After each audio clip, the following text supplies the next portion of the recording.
So it's been a good first over by Will Beer. Just 4 off it so far. 4 balls bowled. But still no wicket for Sussex. Middlesex manoeuvring themselves into a really strong position here. 73 without loss in the 8th. Eskenazi, first time he's gone down the track to Beer. Doesn't get any of that though. Just picks up the single. So he moves on to 36 off 23. Holden is 32 off 24. Doing a really good job for his side, having been for all of last year in the T20 Blast.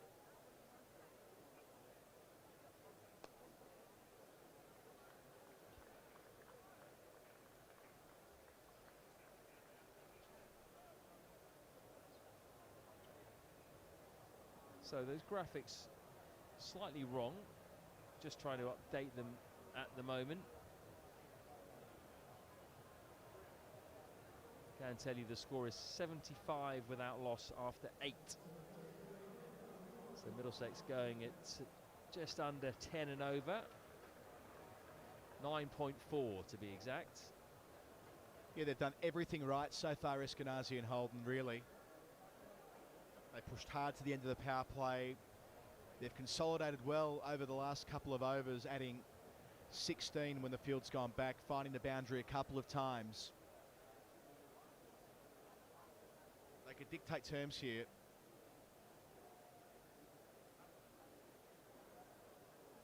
So a second over of spin. It's a 16-year-old. What a story he's been. Archie Lennon. Astonishing, really. Hangs that one well outside off stump. Yeah, Archie Lennon. This will make you feel really old, Colo.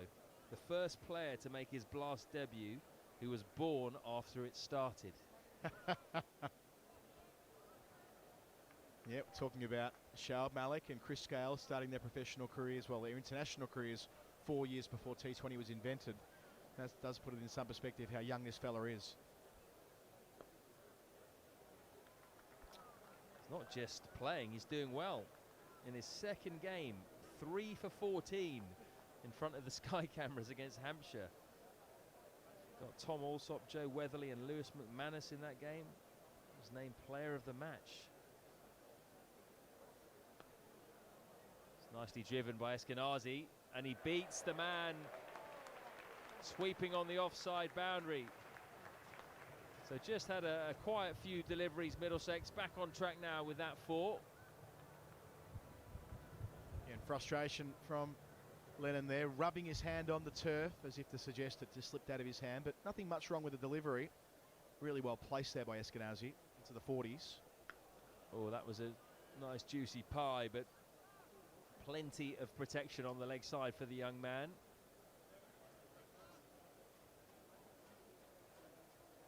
So that was the 3 for against Hampshire, and it was the stunning catch against Surrey in what ended up being a washout, but it was a memorable moment. Jason Roy high in the air. Come over to my side, says Max Holden, and he has placed that to perfection, splitting the 2 men on the leg side boundary at deep mid-wicket and just behind square. Very good thinking.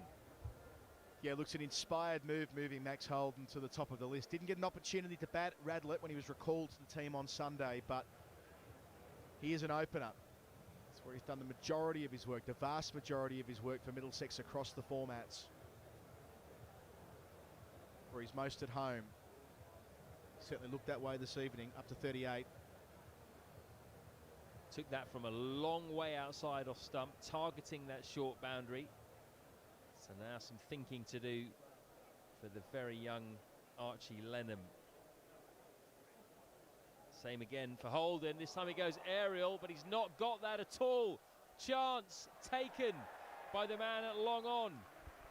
And finally, Sussex have their first wicket.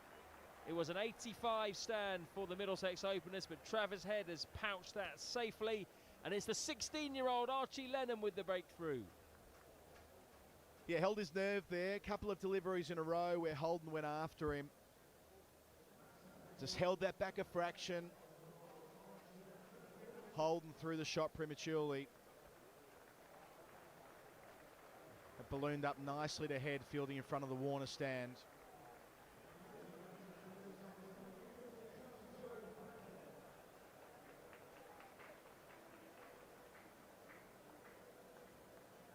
So he's not only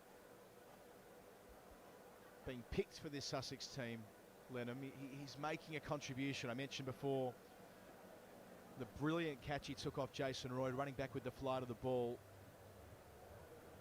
Was wonderfully called by our colleague Mark Church over at Surrey as well on the radio. He got it pitch perfect, the excitement of the young man as he careered away to his teammates, but in the book in his first over here as well. Really exciting. Leg spin both ends, that's rare.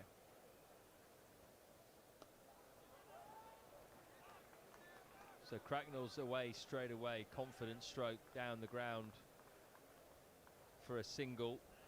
Maybe it says something about leg spin that a 16-year-old could do it at this level. And by that I mean with finger spinners, we often hear about needing a 3 in front of your age to do it well and to sort of overcome all of the challenges that is being a finger spinner who doesn't necessarily turn it an awful lot. Whereas with leg spin, you're going to get more turn just by the way the ball comes out of the hand, and whether at this age you're yet to really be damaged, because you can have some tough days as a leggy. Now's the time of the leg spinner, isn't it? Yeah, if you look pick at 'em the young. world rankings, inundated with leggies. I think something like 4 or 5 of the top 5 or 6 are leg spinners in the T20 world rankings. Yeah, one of those, Rashid Khan, who'll be out with Sussex for the last couple of group games. Started his quarantine stretch today, was it, Floydie? Yeah, I believe so. He'll only play the last 2 group games. That's big. That is going to be a maximum. He has got all of that, Eskenazi. And he's now just 2 runs off another half century. He is in a rich vein of form. Yeah, unstoppable. Again, opening up the leg side, just going leg side of the ball, but he's backing his eye, backing his hands. Back knee kissing the turf as contact was made. Really good shot.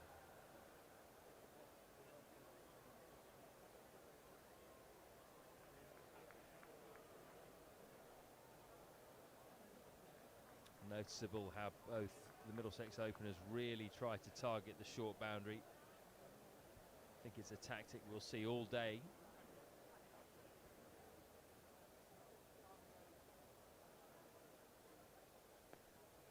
Right, this could be the moment. It is. It's going to be another half century for Eskenazi. Just the 2 runs on that occasion. No, 3. Good running by both Cracknell and Eskenazi. 29 balls for that half century from Stevie Eskenazi. What a run of form he is in. That is the 4th time in a row that he has got to at least 50. That is rare touch as far as T20 is concerned. 102 not out, 64, 91 not out, and now 51 and counting. Yeah, what a run. Just in such control.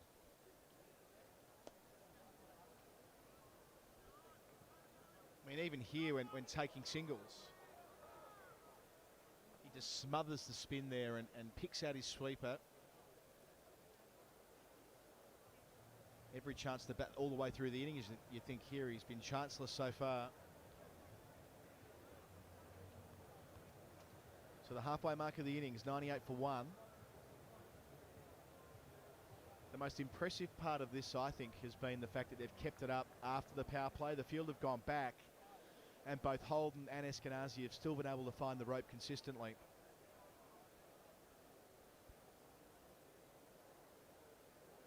That's his 13th score above 50 in T20 cricket. So 12 half centuries, and the big ton unbeaten 102 last Thursday here at Lord's. Back on strike here, Lennon's second over.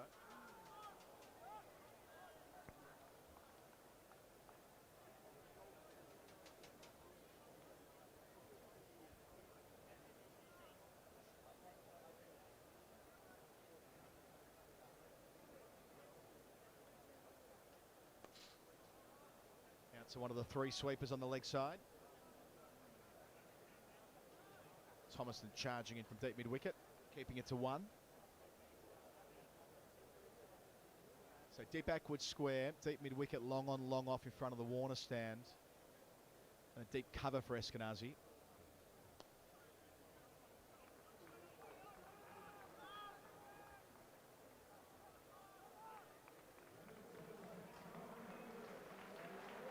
There's the 100.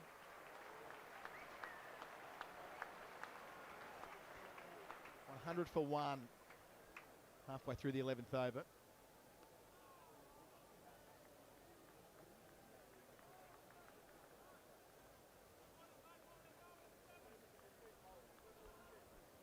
Looking forward to seeing Cracknell, what he can do through the leg side. It was a real feature of his stroke play out at Radlett a couple of weeks ago.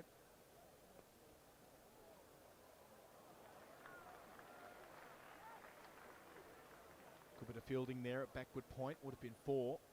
Tamar Mills doing the work there to his left.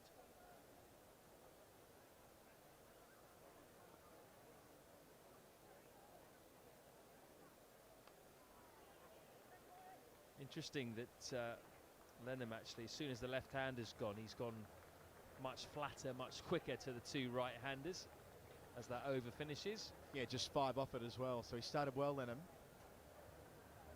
103 for 1 after 11. Yeah, he showed a lot of bravery, I thought, with the Holden dismissal. He tossed one up, which Holden whacked for 4, coming across his stumps to the leg side, and then pretty much put the next one in a very similar spot. Said, go and do it again, Holden. This time he tried to go straight to the longer side of the boundary. Didn't get anywhere near the middle of the bat.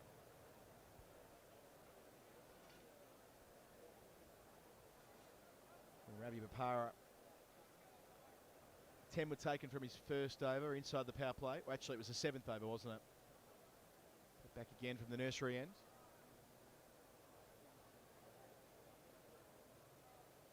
Same field, fine leg and third man inside the circle. Gee, well placed. Cracknell. Those wrists, they're made of rubber. He's in a double figures. Probably got the fastest hands in the Middlesex side, Joe Cracknell. Really good on the pull. Powerful guy as well. He's stocky. Just tailed off slightly, hasn't he, over the last few innings. Started off with 77 and 67 this season. He's gone 4, 29, 3 and 13 since then. Now returned to his perhaps favoured number 3 position. And he's done that very well since he's come in today, actually. He's pretty much taken a single of every ball that he's faced. Just got himself in. Yeah, and that's just assertive, confident running, isn't it? I mean, this pair, 2 right-handers, but they know there is a single to be taken there to cover, so long as they're on the bike from the get-go. No room for hesitancy, none of it there. Oh, well placed. Eskenazi is flying at Lords. He's supreme behind point.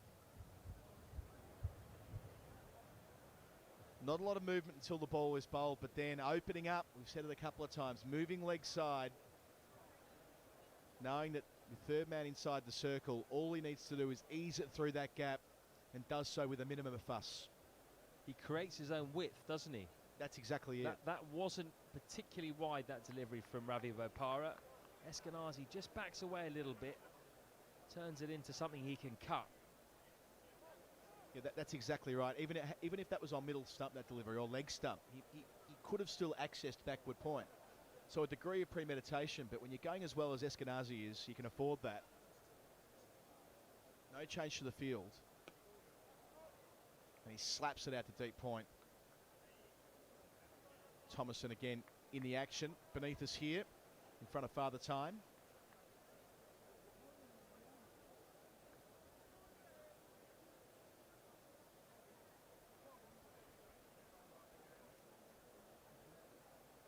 Smell curry. Can you smell curry?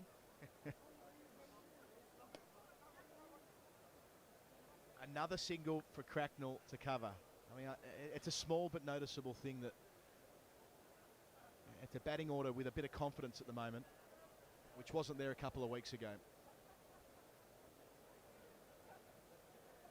Sorry, I just lost my train of thought there, mate. This smell of curry is really making me hungry. Yeah, our dinner is ready to roll beneath us. 8 overs to go, count it down. Eskenazi retains the strike. He's 59, 115 for 1, 8 overs to go. Well placed to push forward to 200. Yeah, I think Middlesex have got to be targeting 200 from here, haven't they? They've got Daryl Mitchell to come, who is in very good form. Absolutely smoked it to all parts at Radlett in the previous game against Glamorgan. 32 off just 13 balls. A very good innings also against Surrey at the Oval before that. Made a half century quickly as well in that game. He can certainly hit a cricket ball. And you've got the likes of John Simpson in reserve as well. If they can get those guys in with, say, 5 overs to go or less, certainly looking like 200 is well within reach. Beard changes ends. Up and over the top, a chance here, running around. And that's going to be the end of Eskenazi. Miscuing to the short boundary. Visa is underneath it. Eskenazi the man to go. Middlesex lose their second wicket with the score on 115, and that's the big one. Just sounded like he just toe-ended that a little bit, I think. Didn't quite get anywhere near the middle, but that's still a very good innings again from Middlesex's opener. 59 of 34 this time. He's got his side off to another really good start. It's now up to the rest to make sure it's not wasted. The platform is there. And it's going to be Mitchell, the Kiwi overseas, to come in and try and ram home the advantage. He's basically made a brilliant impact, hasn't he, Polo, with bat and ball. Can't ask for much more than what he's done so far. 29 and 3 for 24 in his first game. 58 against Surrey. And then 32 and 3 for 37 against Glamorgan. That's what you want from your overseas bro. Yeah, that's exactly right. I mean, with the ball, it was that last over he bowled, the stunning last over he bowled here against Essex last week. Yes, he ended up on the losing side, but a lot of experience came to the fore there. And runs against Surrey, runs against Glamorgan. Needed here tonight at number 4. It's Cracknell on strike initially on the sweep. Gee, hits it hard. I was just thinking the same thing, actually. That was effortless. Just whizzed away towards us. Square on here in the mound stand. Just below Father Time. Really pleasant evening. Not too warm, but warm enough. 6,500 in. Feels like a few more, to be honest. Just lovely to hear that hum. Yeah, and fans in the top deck of the new Compton and the new Edrich, that they weren't there during the test match a few weeks ago. But the roof is finished on both sides. Looks fantastic up there.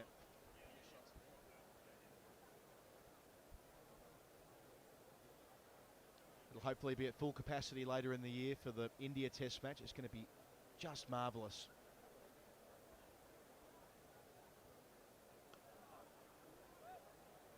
Indeed, it's going to be at full capacity next week, isn't it, for the one-day international against Pakistan, and part of the government's rollout of test events. So Lords with 30-odd thousand people in it will feel very special, as it does tonight with 6.5, that's for sure. Beer short on the pull, into the gap, well played Cracknell. Gets into position early. and his wrist do the rest. He had to make sure he got that fine enough, so Ravi Bepara, a deep square leg, couldn't get round and cut it off, and that's exactly what he did. If he got too good a connection on that, he would have picked out the man on the boundary.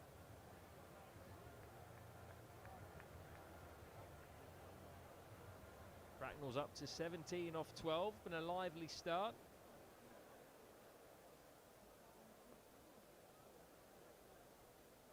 So 3 out on the leg side, long off and a deep cover on the off. Might be 2 here. On the bike is Mitchell, but sent back astutely by Cracknell, who would have been running to the danger end.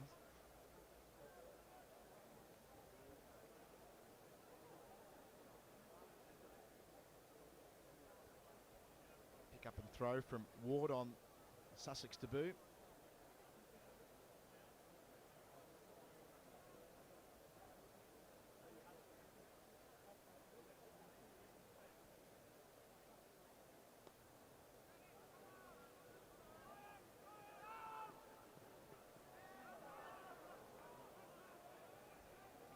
Brief consideration of running on the misfield, but thought better of it. 13 overs gone, 123 for 2.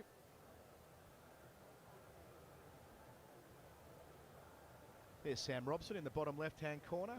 He's actually 32 today. I've added an extra year to his age, next to Toby Rowland-Jones there. Long-term teammates here at Middlesex, of course, won the championship together here 5 years ago, 2016. What a summer it was.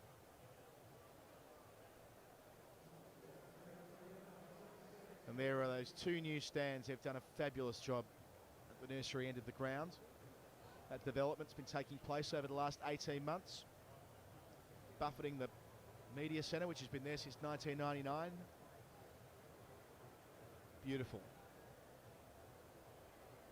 Yeah, it just feels like old times today, even though it's not a full house.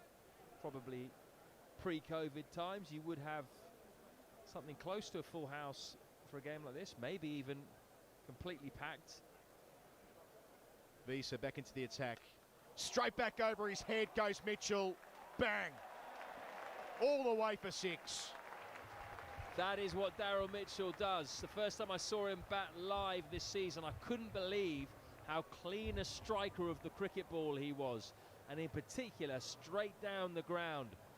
Holds the pose so often as well. I don't think he even got anywhere near that particular delivery. I think he kind of towed it a little bit.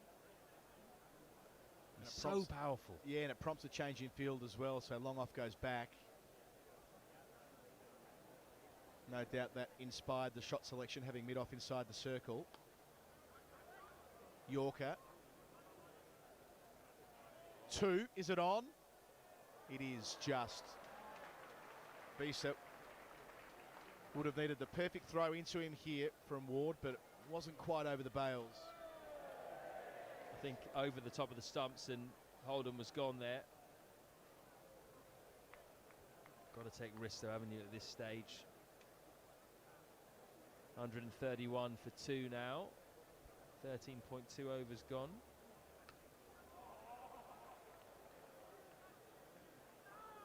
A lot to like about this approach, keeping it simple.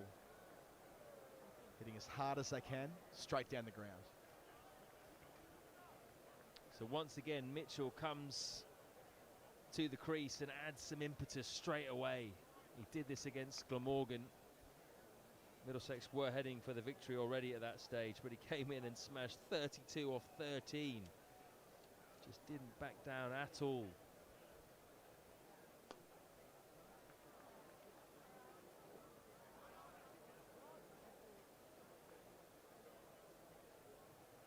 The ball is following Thomason, the sweeper, on what is the longer side of the ground this evening, where we are, up in the mound stand. Just in the mound stand, nearly over in the tavern. We kind of bridged the 2 here beneath Father Time. In fact, we're probably technically in the tavern, come to think of it. Good Yorker from Visa.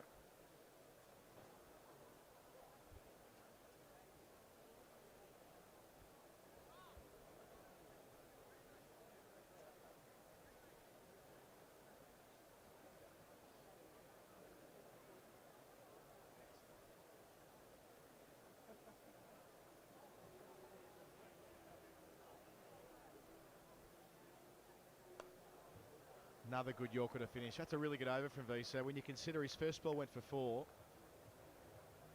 Back went mid-off. Got out of it well. So 6 overs left. If they go at 10s from here, they'll fall just short of 200. But that should be the minimum with wickets in hand. And Cracknell's now in, and Mitchell looks that way as well. That's where we are. Father Time just beneath that. Quite the night for it. The sun beating down now. There's a bit of cloud cover for about 10 overs there, but all the lights on and the sun over the top of a pavilion at the moment. Pretty sure. I thought we were under Father Time. Maybe we're not, mate. Oh, we are. If you keep going further down, if you can track that camera, there's the scorer's box, and underneath that, you'll find us. Here we go. Not quite, not quite, not quite. Start of a new over. Oh, that's bowled. Off-pace delivery from Bapara. All of his experience there. And it's the overseas, Daryl Mitchell, the New Zealander, who's bowled by Ravi Bapara. Middlesex lose their 3rd wicket with the score on 134, but we saw in the previous over, Floydie, that Mitchell was just building, certainly down the ground, but so much pace taken off that. Classy. Almost happened in slow motion, that really. You could see it coming. I think Mitchell will be a bit disappointed with that. So much pace off the ball. He had time to adjust his shot. Just tried to clip into the leg side for one. It was a bit innocuous, really, and the ball flicked his pad and then flicked onto the stumps. Slightly unlucky, but that is a very important wicket for Sussex, because Mitchell could have done some serious damage at the death. John Simpson can as well, but it's one less player to deal with, especially with the form that Mitchell was in. Yeah, Simpson's a fine finisher. We know that. Hits the long ball. Oh, there we are. They found us. Beneath the scoreboard. Hello. Not sure where I'm looking exactly, but in that general direction.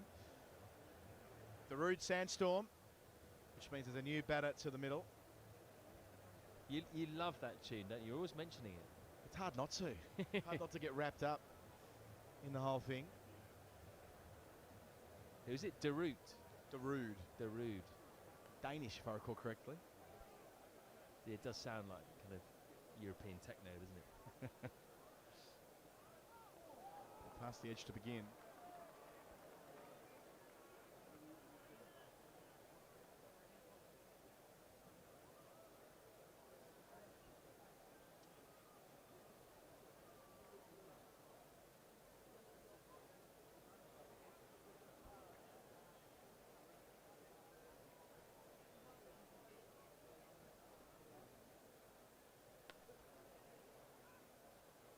Tight one, but Simpson will get off the mark. Not quite seen the best of John Simpson so far. He's shown us one glimpse, really. 62 against Hampshire in the first win of the season was a really good knock, actually. Apart from that, he's not done much. Single figure scores, a 17 not out and a 10. Yeah, and that really was the Cracknell and Simpson show, wasn't it? They put on 150 deliveries. In the case of Cracknell, making 67. It was Ward who was under it. Down there at long off in front of the pavilion on debut. Wasn't able to drag it in. So a life for Simpson, 137 for 3. We've got 5 overs to go.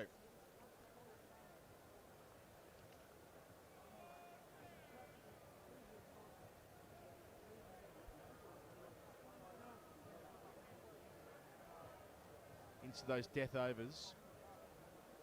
Visa to begin that job.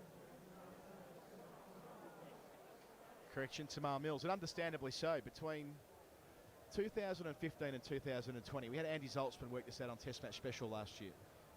There was no bowler in the T20 big leagues, if you want to call it the leagues around the world where the major professionals are playing, who had a better economy rate in the death overs than Tamar Mills across a 5-year period, going at just 7.5 and over in the last 5. Bowling the first ball of that stanza here. Thomason again doing the work now at deep mid-wicket. So when you're thinking about England calculations and who might be factored in ahead of a World Cup, which will be in the UAE, that was announced this week that the BCCI are going to be hosting that tournament in the UAE on account of the fact that the COVID situation there, it's not appropriate to have fans there at the moment. So off to Dubai and Abu Dhabi we go. But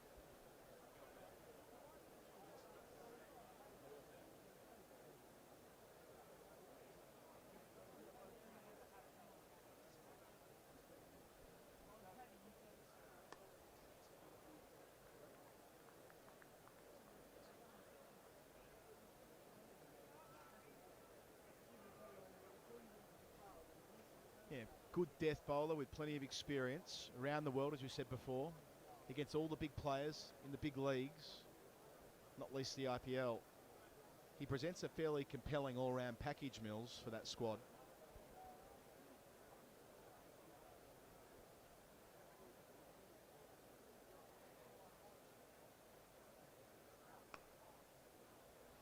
And you just want to have that variety as well, don't you? You want to have options in your squad, which may be a larger squad than usual because of the COVID implications. Hearing they might have an 18-man squad rather than a 15-man squad, which does make a difference.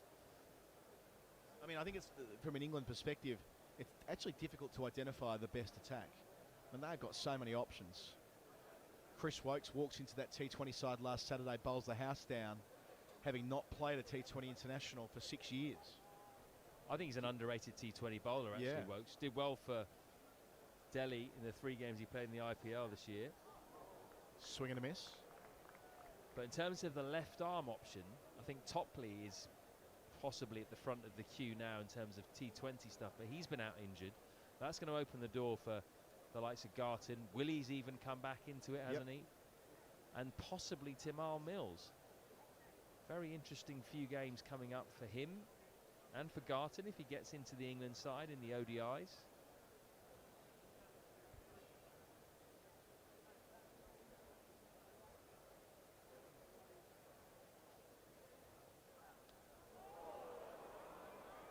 Edge down towards deep third and taken. It's the young man Lennon, the 16-year-old, who holds his nerve down there at deep third.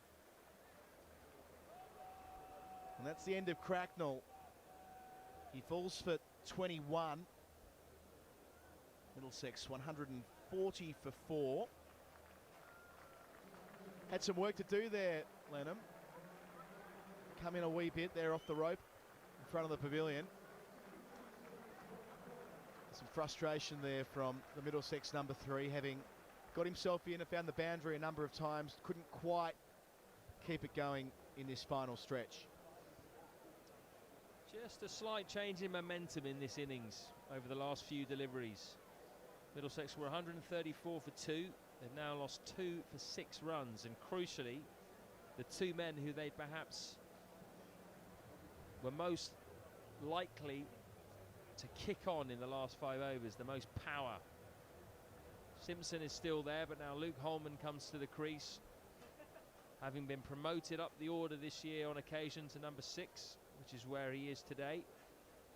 Sussex will feel a lot more comfortable now with Cracknell and Mitchell back in the pavilion.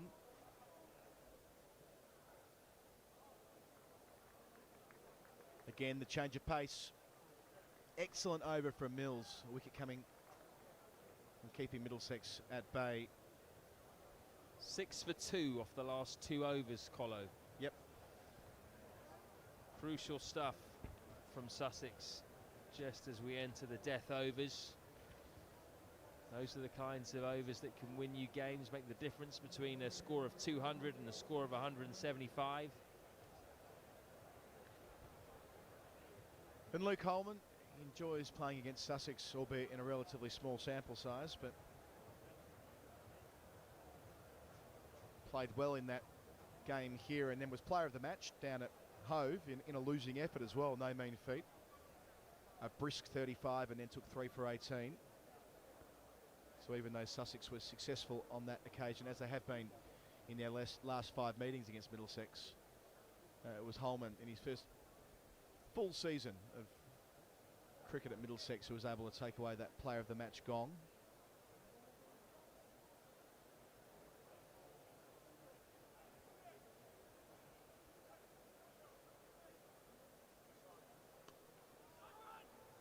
So Mitch Clayton's back into the attack. He's got a couple of overs left. What are Sussex going to do with these final 4 overs? So Clayton will bowl his third now, 3 overs after this. They've used 7 bowlers so far. Heads bowled 1 over. Don't think we'll see him again. Mills has got 1 left. Visa 2, Bapara 1, Beer 1 and Lennon 2. Good change of pace from Clayton. So depends whether we see spin again or not, Colo. I'm not sure we'll see Archie Lennon again. No need to put the 16-year-old under pressure at this stage, I don't think. Might see Will Beer. Do you think, would you give another over to the experienced leggy or not? Yeah, I think that might be where they're left, really, looking at 1 over of spin. Or maybe Ravi, who's essentially playing as a spinner when you consider how much pace he's taken off the ball. I think the short boundary is an issue, isn't it, with spin? I think they might just go pace. Bapara will bowl out, perhaps. Visa. Mills, you think, surely will bowl out. He's got 1 more. They've actually got a lot of options here. They've played this well. Well, even with all of these players out, they can still wheel out a very impressive attack. If you look at it, even someone like Mitchell Clayton's played a lot of T20. You can bring him into the side. Good over this as well. Mixing it up beautifully. Yeah, different type of slow ball every time he arrives at the crease here, Clayton. It would have been a big day for him, announcing his retirement from professional cricket end of the year. Might be liberated by it as well. Now it's out there at public knowledge, knowing that he's coming to the end. His body's just said enough at age 38. At his 4th club. Helped Kent to promotion a couple of seasons ago. Of course, all that work at Durham, winning multiple trophies. Yorkshire as well. And last but not least here at Sussex, and still on the charge, playing his first game in this Blast campaign.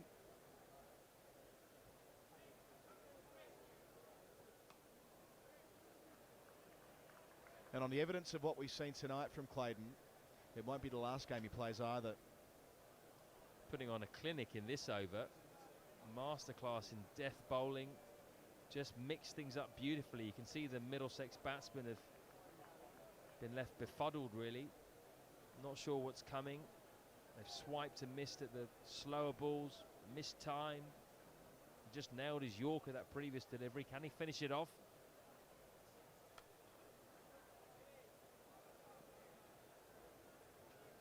Yeah, good timing, good running. But all told, a fine over there for Sussex. Clayton getting through it, conceding just 4 runs, a couple of singles and a 2 to finish. So 144 for 4, 3 overs to go, and when you consider Middlesex at the halfway mark were 98 without loss. It's amazing how things can turn so quickly in T20. They were 134 for 2 or 14 overs just 3 overs ago. And then 10 runs in 3 overs at this stage of an innings in T20 is just not really acceptable. They're still in with a chance of getting a very competitive score for sure. It's just changed the complexion of the whole innings. So Mills to complete his set. Oh, shout for leg before, and it's given. No hesitation there by umpire Bainton to raise the finger. So Simpson falls for 5. And Sussex have done it the old-fashioned way here. The best way to slow down a run rate, take wickets. They've now got 5 of them. Middlesex 144 on the board. Well, John Simpson basically walked for that. That was fast, full and straight from Tamar Mills. And it was hitting the stumps. So, really good stuff from Sussex here at the death. Nathan Souter is brought to the crease. Middlesex now very much into the bowlers who bat. perhaps you'd say, might be content just to get up to somewhere around 165, 170 from here. Not a whole load of batting to come. Yep, Souter's a useful all-round cricketer. An unbeaten 31 earlier in the season, and generally speaking, coming in at 7 or 8 does a pretty good job.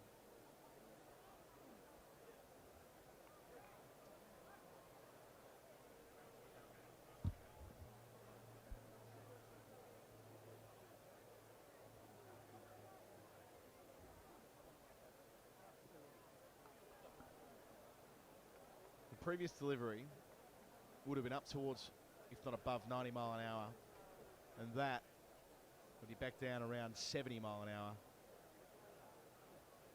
Maybe not even that. Such clever bowling. It's been noticeable actually that the Middlesex batsmen generally have struggled with any changes of pace that Tamar Mills has come up with. He didn't start too well, expensive first couple of overs, but he's been really good since then.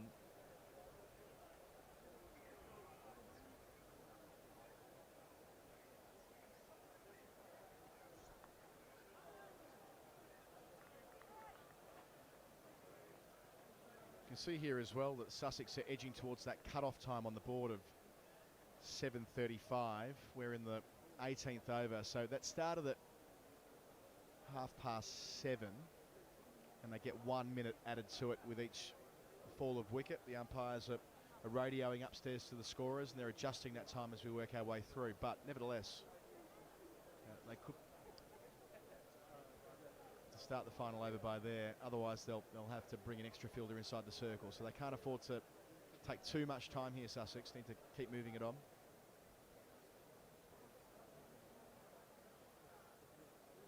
Quick, short, too good for Holman. So deep third, deep point, long on, deep mid-wicket, deep backward square. So fine leg inside the circle, but also mid-off inside the circle. But there's really been no chance to go over mid-off this over so far, with the exception of that full delivery to Simpson where he was a judge leg before wicket. He's been working just back of a length, and doing it exceptionally well. His last ball here, Tamar Mills.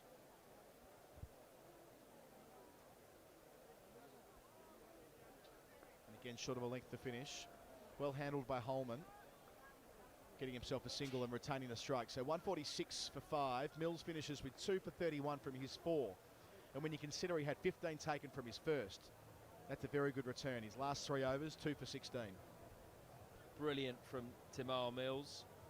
Excellent comeback.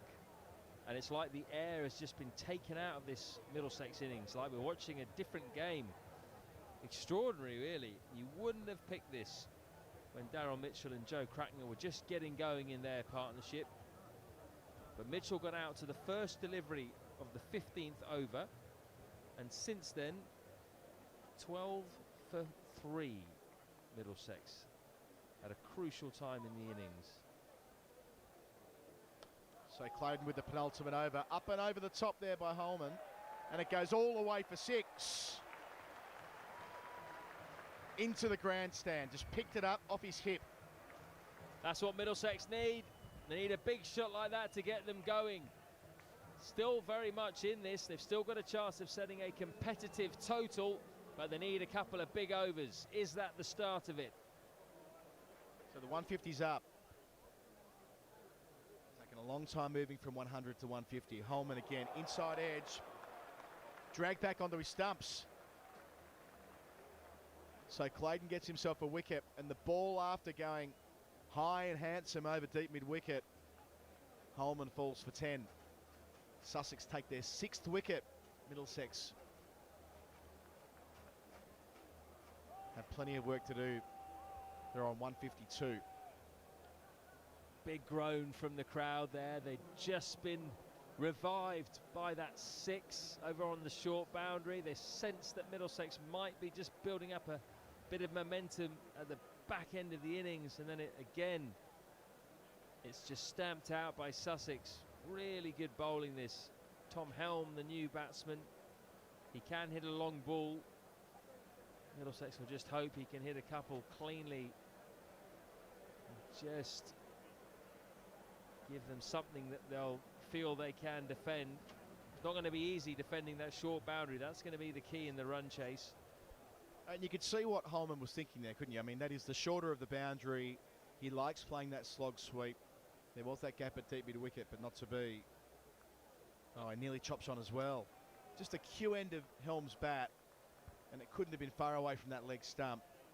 Clayton has been brilliant here in the death. Sure, he conceded the 6 to start this penultimate over, but when you look at it as a whole, 4 from his previous over, which was the 17th.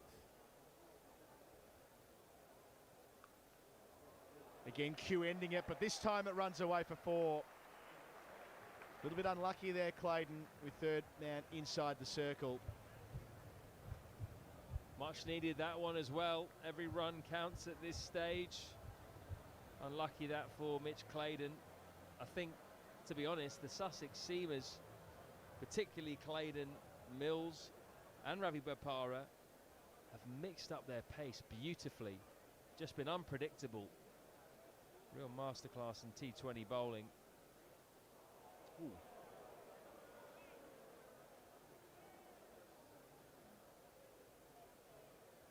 I mean, maybe Mitch Clayton may want to finish his professional career by just running at the non-striker. Who's to know?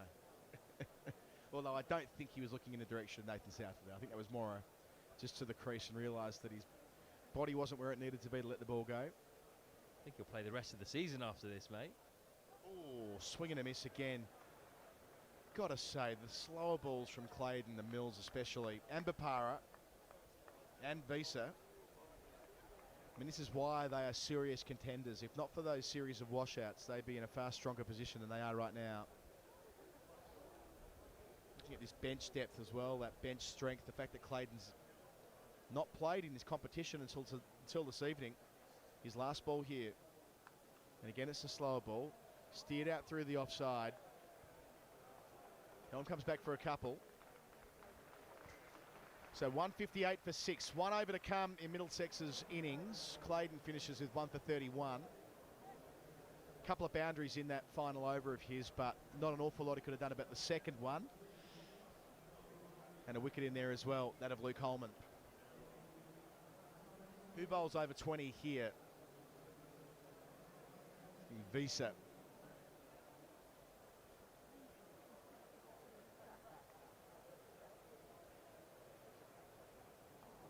Got the hair tied back and that little man bun thing going on there.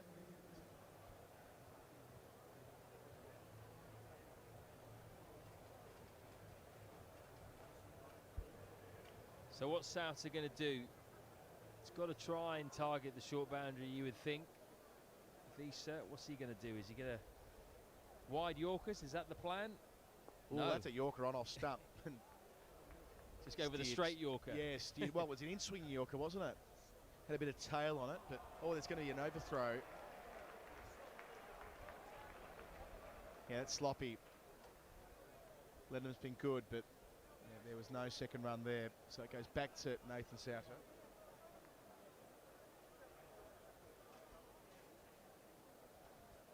Has he got a stomach pad on or something there? A hot water bottle? What's that? That might be the Tamar Mills inspired chest guard or something like that. That might have just dropped a couple of inches. Speaking of dropping, that's third man going outside the circle. Fine leg coming in. Mid-off in as well. And Souter tied up. The ball goes no more than a couple of metres behind his stumps. He's just started with 2 perfect Yorkers. Off stump, angling in this final over. Sussex have just got better and better and better as this innings has gone on. Been really impressive, their death bowling. When you think they've got Chris Jordan and George Garton to come back into this side as well, and Jofra Archer and Rashid Khan. Rashid Khan, yes. Off pace, swings high into the onside, hanging in the air, taken on the bounce, run out opportunity. Would have needed to have been a direct hit there from Ward doing the work there at long on. Debut. Young man who's an academy product and has just signed a rookie contract until the end of the Vitality Blast group stage. Possibly to do with all the players who are isolating that. Oh, caught and bowled. That is brilliant from Visa. The reaction time, barely a fraction of a second. They stick or they don't. And watching it back, it was absolutely hammered. Sticks up the left hand, above the left shoulder. It's an unfortunate way to go, but a moment of brilliance there from the all-rounder Visa. Middlesex lose their 7th wicket with the score on 163. A couple of balls to go in their innings. And how cool was his reaction as well. He just turned around, walked back to his mark. Quick fist bump with Tamar Mills. But what was impressive there too is he got 2 hands up. Got a very solid base. He didn't have much time. Some bowlers would just stick one hand out there tentatively. He got 2 hands up, swallowed it absolutely easily. Just sums up really how this game has gone in the last few overs. Sussex have just 2 balls to go. Mujib on the reverse sweep, leg before shout. It's turned down by umpire Bainton, gets down the other end. Has been signalled as leg byes.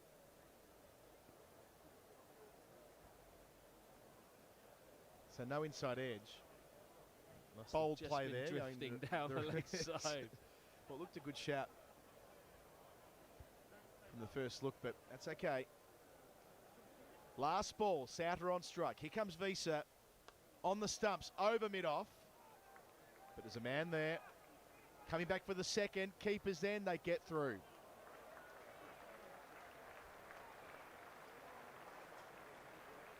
So 8 runs coming from the final over. Middlesex complete their innings. 166 for 7.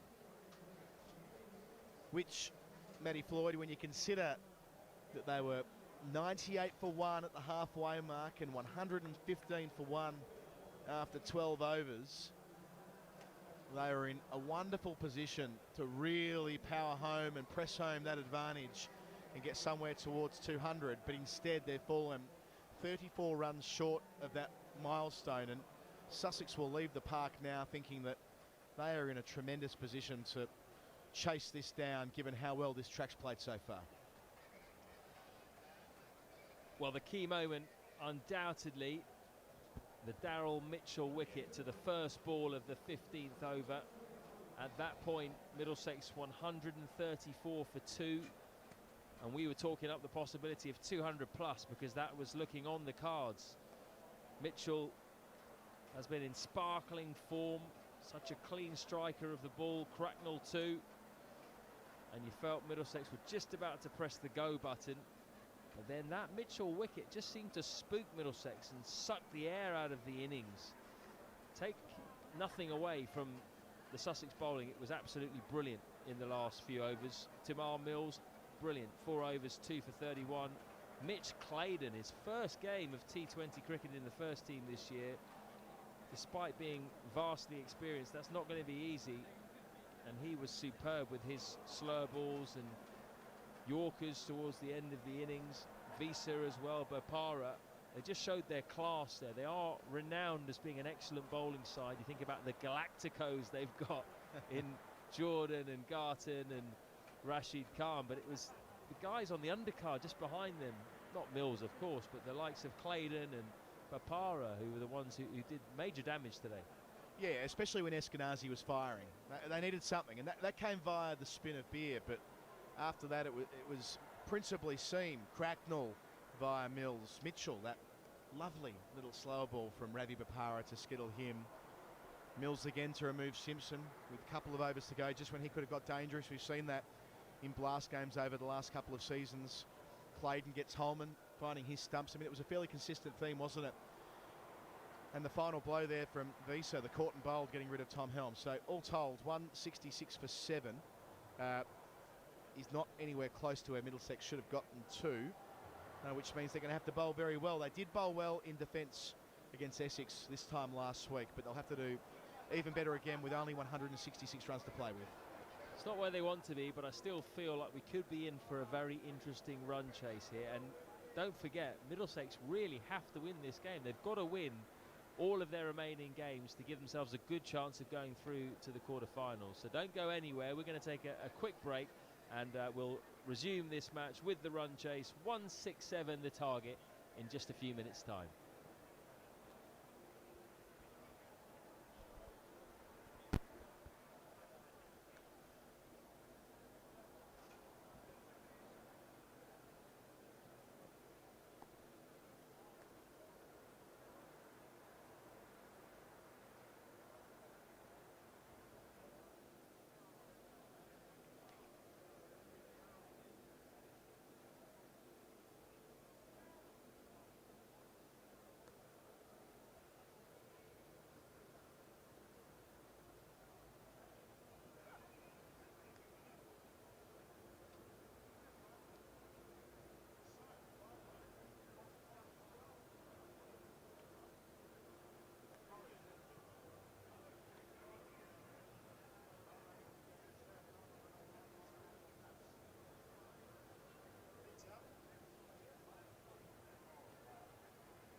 Players are back on the field here at Lords. Middlesex have 166 to defend. They're going to start that with spin.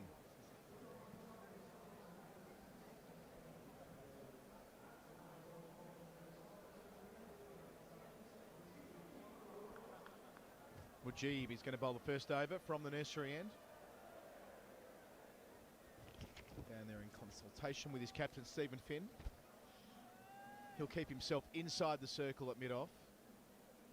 They'll go with a long on and a deep square on the short boundary to start. Salt, who started the season in wonderful form, is facing first ball. He's out there with the experienced man, Luke Wright. Over to Matt Floyd. Straight off the middle of Phil Salt's bat. Mujib playing his second game of the season. Started well against Glamorgan at Radlett. 4 overs, 1 for 23. Balls with genuine pace and mystery. Very hard to pick what's coming out at you. He flicks deliveries out of the front of his hand, which can turn both ways, almost carom balls. He bowls googlies at the back of the hand. And generally bowls with real pace. Actually got a few to turn at Radlett. His one wicket was a genuine nick off the left-handed Colin Ingram, caught behind by John Simpson, to a ball that turned away from the left-hander. And he's right at the stumps again, but Luke Wright has got that fine of the man at short third man, who's Blake Cullen. And he's away with 2 runs, the Sussex skipper. Yeah, it's pace that's Mujib's point of difference, isn't it? I mean, we've seen mystery spinners before, going all the way back to Jack Iverson and Johnny Gleeson. And we've seen fast spinners, but he combines both. That's why he's got such a fantastic record at T20 level, both at domestic level or just generic sort of T20 level, but international as well. Played 19 T20 internationals, taken 25 wickets at 18, going at just 6.2 and over. Well fielded by the man at mid-off. You sense this is going to be a key battle, don't you, Mujib against these two? If you look at Sussex's batting this year, admittedly small sample size because they've had 5 rain-offs, but these two are both averaging over 60. No one else in the side has scored more than 60 runs. They go fast, they go aggressive. You know exactly what's going to happen with Phil Salt and Luke Wright. You've got to get them out early, or no target is too small. Yeah, you get the feeling this is an important little period of Phil Salt's career. He's been talked up for a couple of years now as being ready to take the next step. Into the first over of the reply. Easy to begin for Sussex, 7 for none in reply to Middlesex's 166. Yeah, in the case of Salt, started with 77 not out against Gloucestershire, 72 not out against Hampshire. In both cases, a strike rate up in the 160s. Played in the Big Bash. Bit on the circuit around the world, and had Johnny Bairstow not been fit for the first T20 a couple of weeks ago, I suppose it's possible that Salt would have been his replacement as one of the informed players. Tom Helm to start from the pavilion end, as he did against Essex last week, but yeah, yet to get that opportunity, Salt, to play for his country, but can't be far away.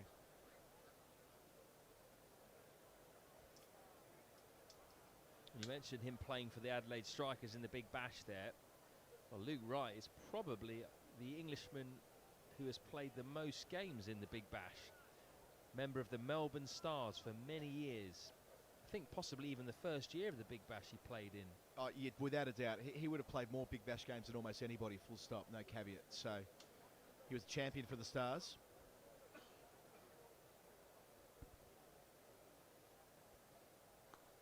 Helm starts with a short one, which Wright does well. He paddles that fine. Good bit of batting, beats Holman, who's coming round from deep square leg. And that's the first boundary on the board for Sussex. So I've got some stats on Luke Wright for you as well, mate. Hit me. So he's the second leading English T20 run scorer. As we see a 16-year-old and a 38-year-old sitting next to each other in the pavilion balcony. Lovely to see that, isn't it? Two generations. Almost a generation in between. That's right, could be his grandfather. Not really. Dishing out some advice is Mitch Clayton to Archie Lennon. Oh, is that a chance? It is! What a catch from Stephen Finn. Captain fantastic. The big man, he got down there. He took a fantastic caught and bowled at Radlett just a couple of days ago. He's done well to get down again. Well, I hope the photographer's got a hold of that one as Finn was mid-air, because that'll make for a lovely shot. Steve Finn, take a bow. The captain inside the circle there at mid-off, and Wright, of course, so dangerous. Been having a great season when they've been on the field for Sussex. The early wicket's what they needed. They couldn't let this pair get away. And it takes Tom Helm just 2 deliveries to get himself in the book, 11 for 1. And the good news as far as Middlesex are concerned is that brings a man to the crease who is in very poor form. Quite shocking, really, when you look at Travis Head's stats for the season, actually. 70 runs at an average of just 10 in the county championship. And so far in this Vitality Blast, 54 runs at an average of 13.5, strike rate just 117. So for a man who lost his test place in the Australian side against India and then his central contract, it has been pretty much the opposite of the season he needed if he wanted to get back in the mix. And he's now facing Tom Helm, his first delivery of this run chase, which he cracks away through the offside. That'll settle a few nerves for him. Short and wide outside the off stump. Travis Head says thank you very much. Yeah, and that shot right there to begin is a reminder of his class, but yes, never, or rarely I should say, has a player been so desperately in need of runs when playing away from home than Travis Head is at the moment. There's no avoiding that. He wouldn't dispute that point either, the decline from where he was back in October, November last year.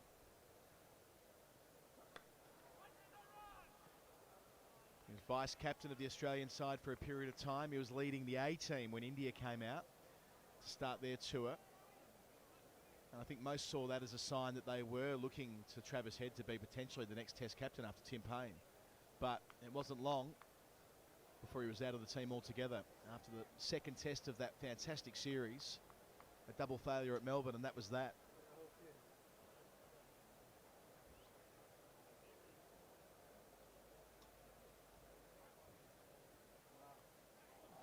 Oh, well, that's an edge, but I think he opened the face a little bit as well. Perhaps didn't mean to get it that fine, but he won't be too bothered. That's a couple of boundaries in his first 3 deliveries.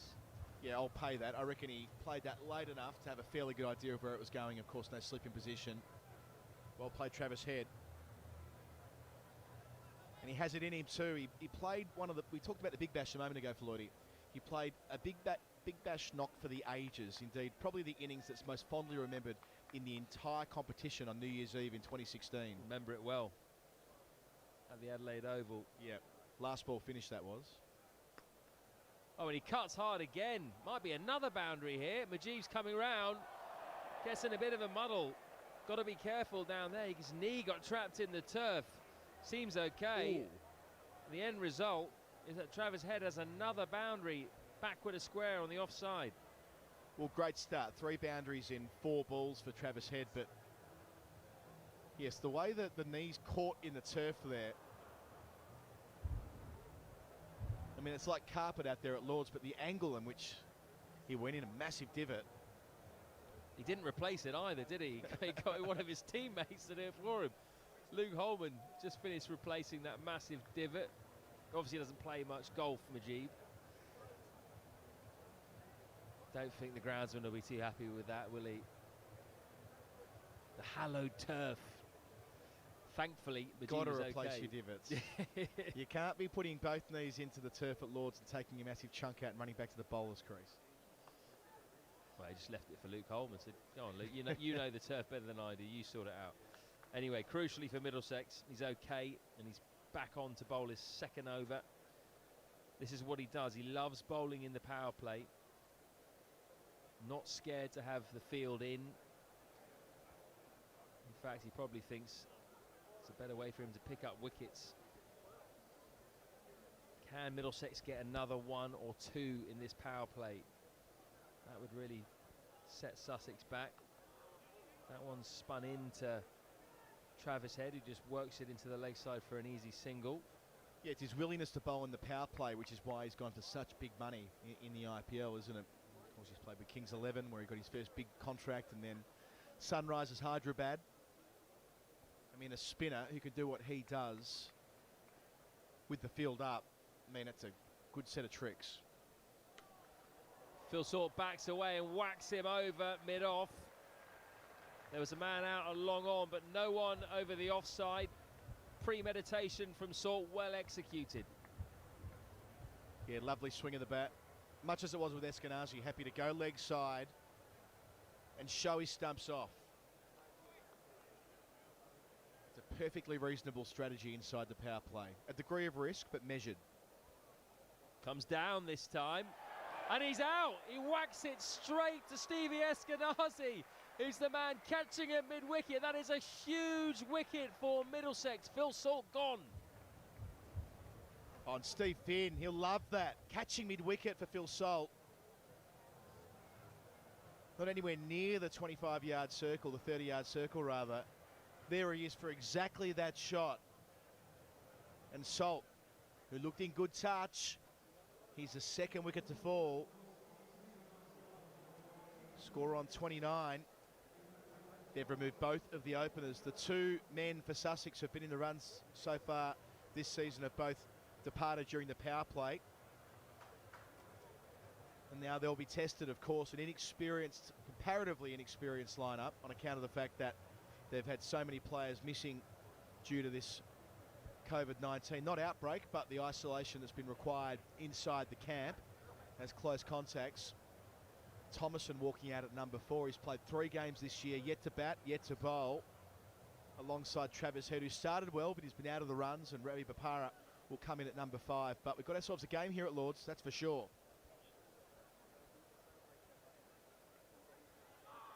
Oh, could be a run-out chance. No, Thomason sent back quick enough by his partner Travis Head. You love that as a captain, don't you? The catching mid-wicket. Finn's already taken a screamer himself. I mean, that feels really good, especially against the guy who's going for it inside the power play.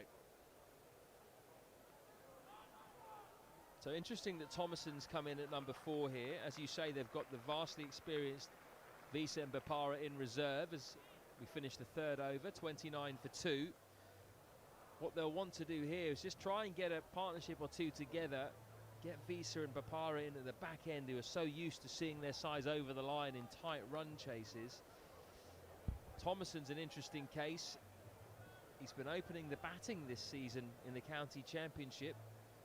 Not something he's done very often before. He's done okay, actually. 373 runs at 28, 350s. Came over from Warwickshire. But it's Head to face up to Helm's second over. God, he plays that cut shot well, doesn't he? This time there's protection with Holman out directly square on the offside boundary. Yeah, that's his best shot, Travis Head. When he's batting well, he's cutting well. And he developed a nice little niche inside that Australian 50 over team, going back about 4 or 5 years now, but initially at number 5, and then opening the batting, made 100 on a public holiday at Adelaide on his home ground back in 2017, and it felt as though he was going to be a long-term opener, but hasn't been so straightforward. Thomason trying to create some width there and target that short boundary. Helm's really bowling into the pitch, isn't he, the start of his spell here. I think he was spooked perhaps by the game against Surrey, where he came on for the 19th over and got whacked for 19,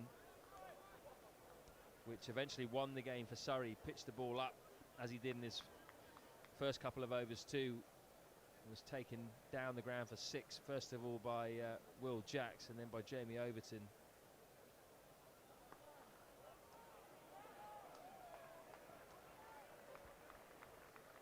I think maybe with Thomason coming in at 4, it's to do with his ball striking capacity. He has very straight arms when he makes contact with the ball. A lot of strength through the forearms especially. We saw last year at Radlett in the County Championship Bob Willis Trophy game he played out there. He's got an idiosyncratic leaving style with both arms way above his head, straight in the air.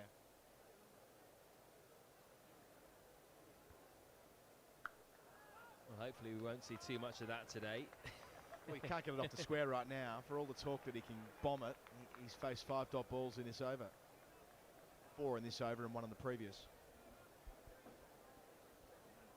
Tom Helm, how important is he to this attack, Floyd? He out of the side earlier in the campaign with COVID-19, but he bowled splendidly at the death, especially against Essex, to help keep that game within touching distance.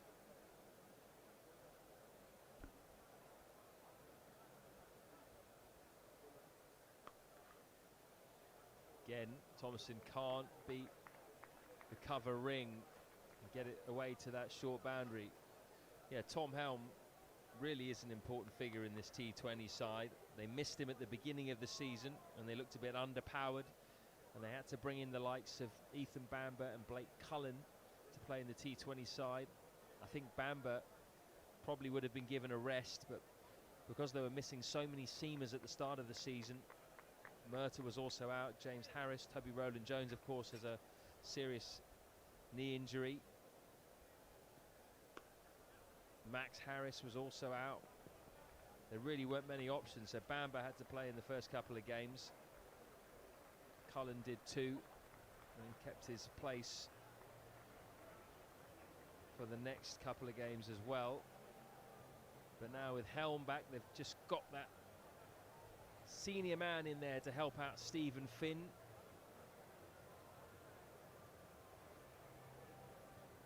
It's been a very interesting start, hasn't it? 32 for 2 of 4 overs.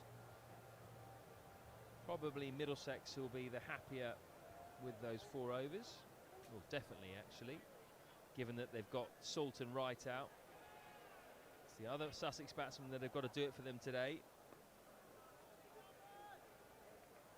And what a time for Travis Head perhaps to make his first significant contribution of the season. Yeah, set up well for him here, Head.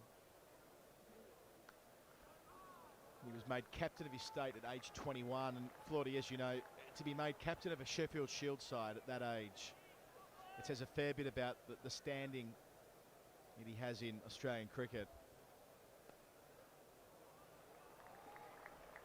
Missed out there.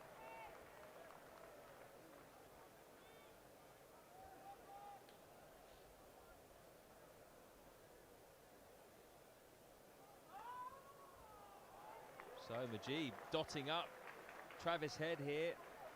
Really good stuff this from the Afghan overseas player. 2.5 overs, 2.4 overs rather, 1 for 12 so far.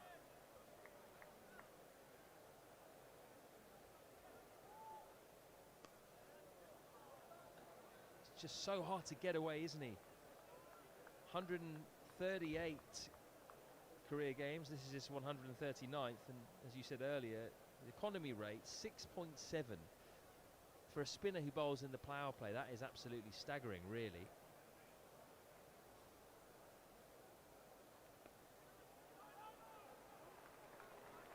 Bit of a misfield, but no damage done. Great over. Najib now 3 overs, 1 for 13. 33 for 2, the score of 5. Definitely heading towards Middlesex's power play at the moment with 1 over to go. Yeah, he's a captain's dream. What you're also doing is you're getting spin overs, not out of the way, but I mean, it's just to think that 3 overs of Majiba already in the can. It does open things up. Of course, we'll see Nathan Souter in the fullness of time. Stephen Finn bringing himself on here for his first over, but these more experienced campaigners who know this ground well can now play a holding role through the middle overs. One left in the power play, though, to get through first. Finn, the right man for the job. The captain already taken a fine catch and made a good move to take a second wicket as well with Eskenazi at mid-wicket. And Finn, the leading wicket taker for Middlesex this year once again. 13 wickets he's picked up in the campaign so far. It's up there with the leading wicket takers, but he has been going at over 9 and over, so quite expensive. He'll want to rectify that today, I'm sure. Was Middlesex's leading wicket taker last year as well with 14.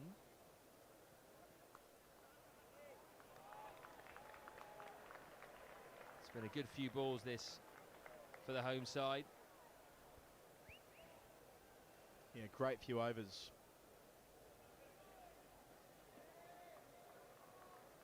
And it all turned that Salt dismissal. They were on 29 when he fell. They've added only 4 runs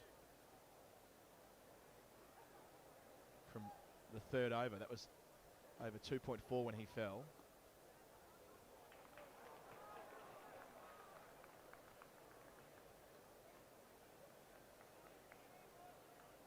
So 5 runs in 15 deliveries here, Flordy, since his departure.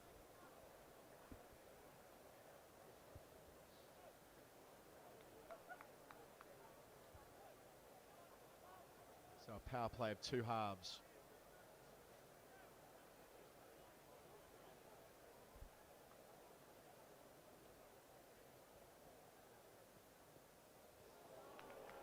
Struggling here a little bit is Thomason.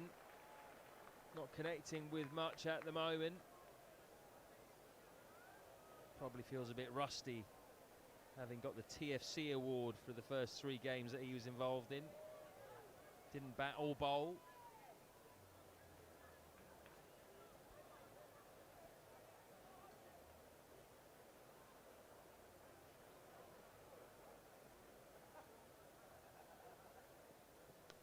Connects with that one though, connects beautifully with that one. Straight down the ground, all the way.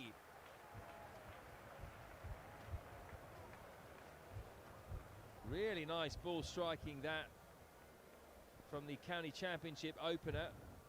Clearly got some talent. Just felt like he was waiting for that one in his arc. Yeah, that's right, sort of building on what we were talking about a couple of overs ago. He hits long and straight down the ground. That's his favoured region. He needed that. This time he tries to go through the offside. Change of pace from Finn. Seemed to do the job. And that is the end of the power play. So you'd have to say, at this stage, Middlesex with their noses in front. 41 for 2, Sussex. Crucially, their 2 main men at the top of the order, Phil Salt and Luke Wright, will play no further part in this run chase. Middlesex were 59 without loss after their power play. Yeah, they're being hard held here, Sussex.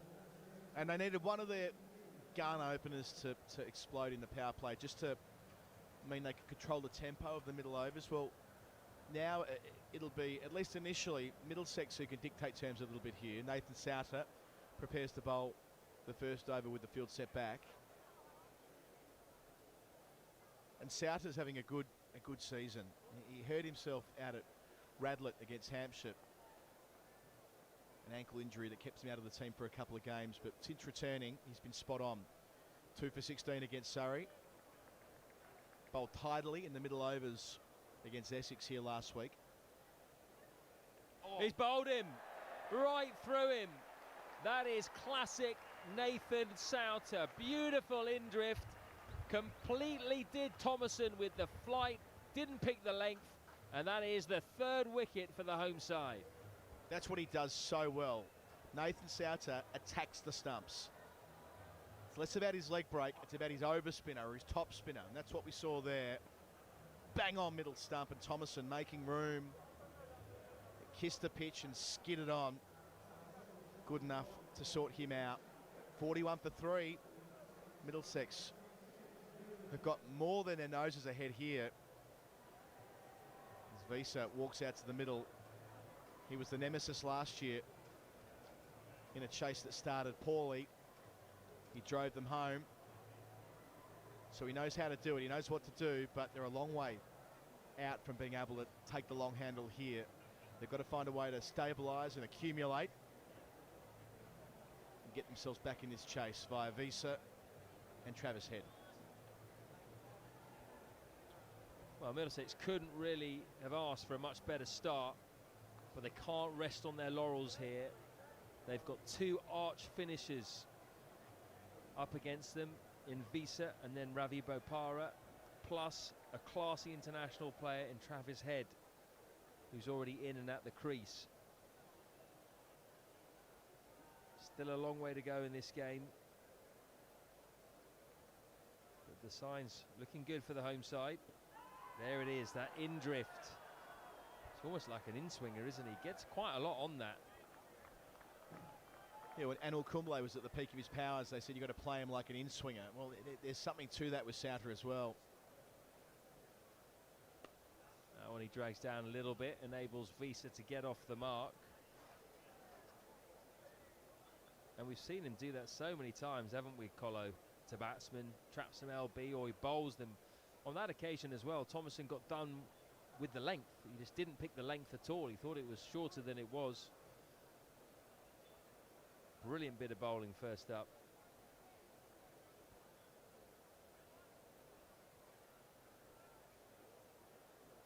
So he remains over the wicket to the left-handed Head. Just moving the field around a bit. 2 out on the leg side.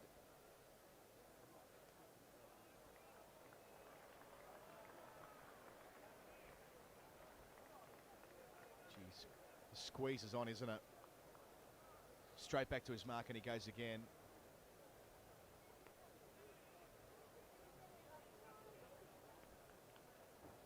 So Middlesex don't mind singles.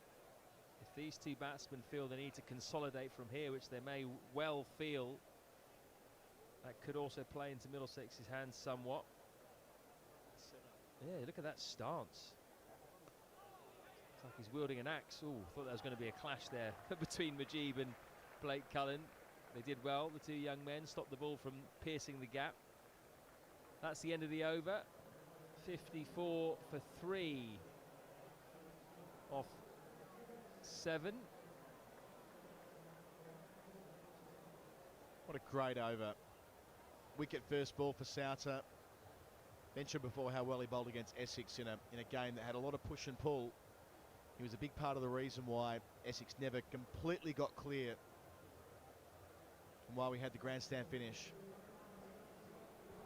Blake Cullen, who's bowled with the new ball principally through the competition, now coming on to bowl over number 8, his first of the evening.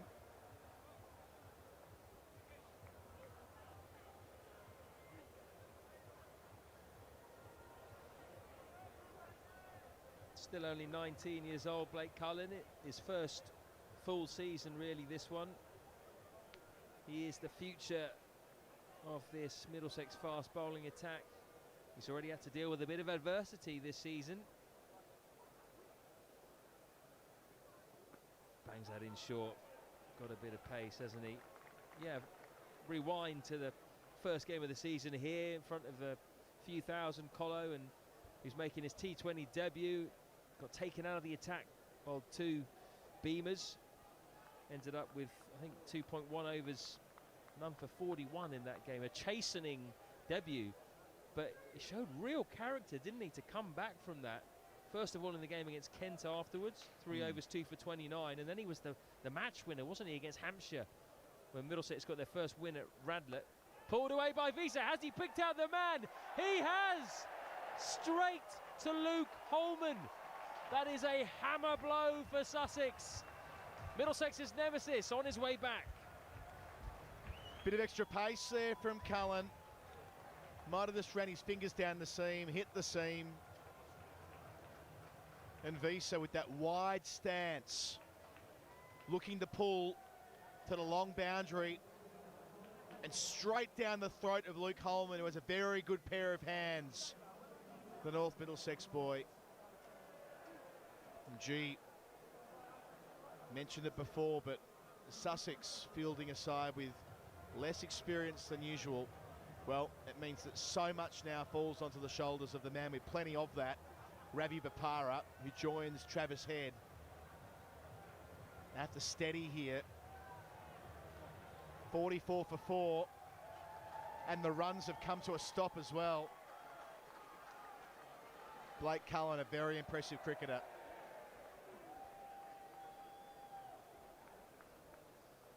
And he's done that really well this season, Blake Cullen. Banged the ball in short, got his field right. 3 men out on the leg side boundary. And on this occasion, he's got the right-handers hitting to the long side. Smart bowling. Left-handed head on strike this time. Goes short again, Cullen. Head chops him down to third man for just the single. But that is the clear tactic for this young, talented 19-year-old bowler. No frills about it. He just runs in and bangs the ball in short. Sees if the bowler wants to take it on. The batsman, rather. Yeah, that's right. At county championship level, he is super consistent. I mean, that's his point of difference. Bit of extra pace, sure, but it's his consistency which is showing maturity beyond his years. At T20 level, he does really bang it in, doesn't he? See it again here to Bapara. Oh. Got some skills as well. Thought he might backheel that. I thought we might see another Sam Curran there, kicking the ball onto the stumps. Instead, the underarm through the legs, not quite. Sort of the indoor cricket throw out, run out throw, sorry. But there is something about him, isn't there, Cullen? When he gets the ball in his hand, you feel something's going to happen, whether it's 4-day cricket, T20 cricket, just a bit of a buzz. Yeah, I think that's right. I mean, he's the future, sure, but he's the now as well for Middlesex. We're going to see a lot of him in the second half of the season, I'm certain.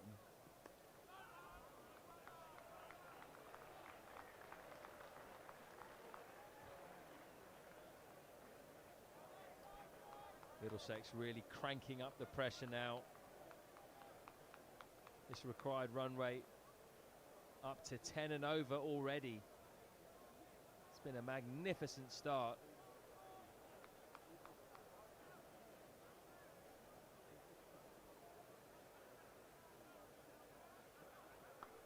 That's pulled by Head. He might get a boundary here. No. Good bit of fielding. Protecting that short boundary. I think it was Nathan Souter out there. Got round sharply to his right. Saved 2 runs. So Cullen's first over is done. He's got the crucial wicket of David Visa.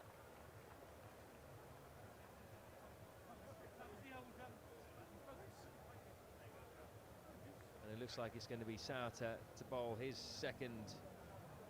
The 9th over of the innings from the nursery end. 48 for 4 the score.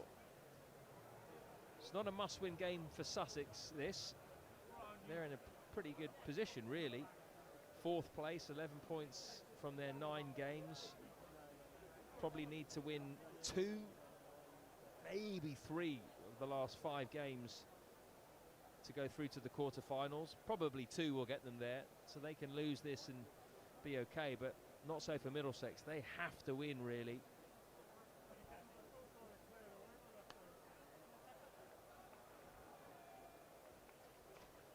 Yeah, looking through it in recent overs, with the exception of the 6 that Thomason hit off Finn, I mean, the boundaries have just stopped since the departure of Phil Salt.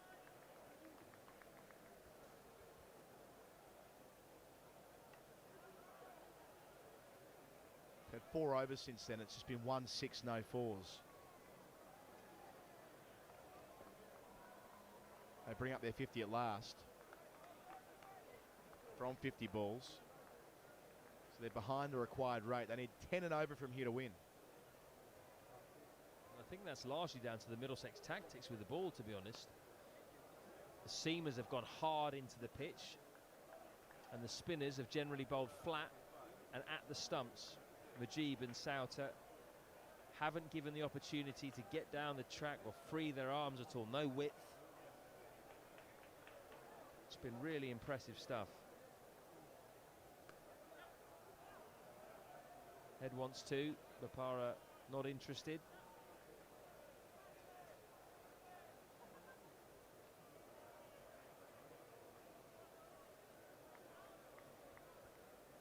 But I'll say it again, do not write off this Sussex side.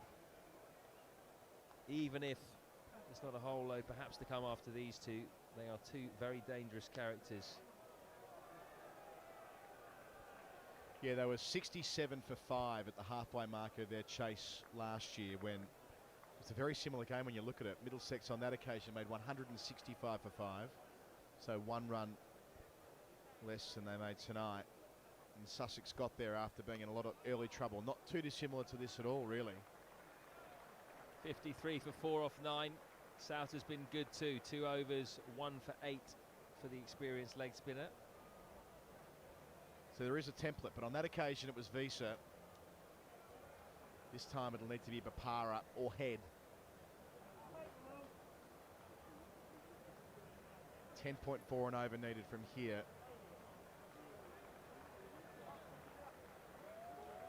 It's a fairly long stretch of time to be going at 10s. You need to kind of have the wind at your back. And Head has played himself in. He's 23 from 23. That's after hitting 3 boundaries in his first 4 balls in the middle, I should say. So he's really been halted by the Middlesex bowlers and the captain Finn. Well, he's had to take stock, hasn't he? Because wickets have been falling at the other end. Salt gone for 6, Wright for 8, Thomason for 8, Visa for 2. And Head's fluent start has been stifled through no fault of his own, really. So now he and Bopara have a real question here as to how far they can allow this required rate to get up to. Chance of a run out. Not really in the end. Well run by Head. But singles don't hurt Middlesex at the moment. If they just keep knocking it around, that rate just keeps going up. I was going to say the same thing. With every single and every dot ball, the crowd are applauding because they know that just ratchets up the pressure a wee bit. Seeing shots there at the top of the balcony, or top of the pavilion, I should say. I'll tell you what, I enjoyed commentating from up there for the Bob Willis Trophy final last year. That was a great view. It was a privilege, wasn't it, to be in that part of the ground. Whack. Straight to mid-off. Nothing going the way of Sussex at the moment. We've got a glorious view now over towards the Warner stand with the sun going down just behind it. Really, really gorgeous.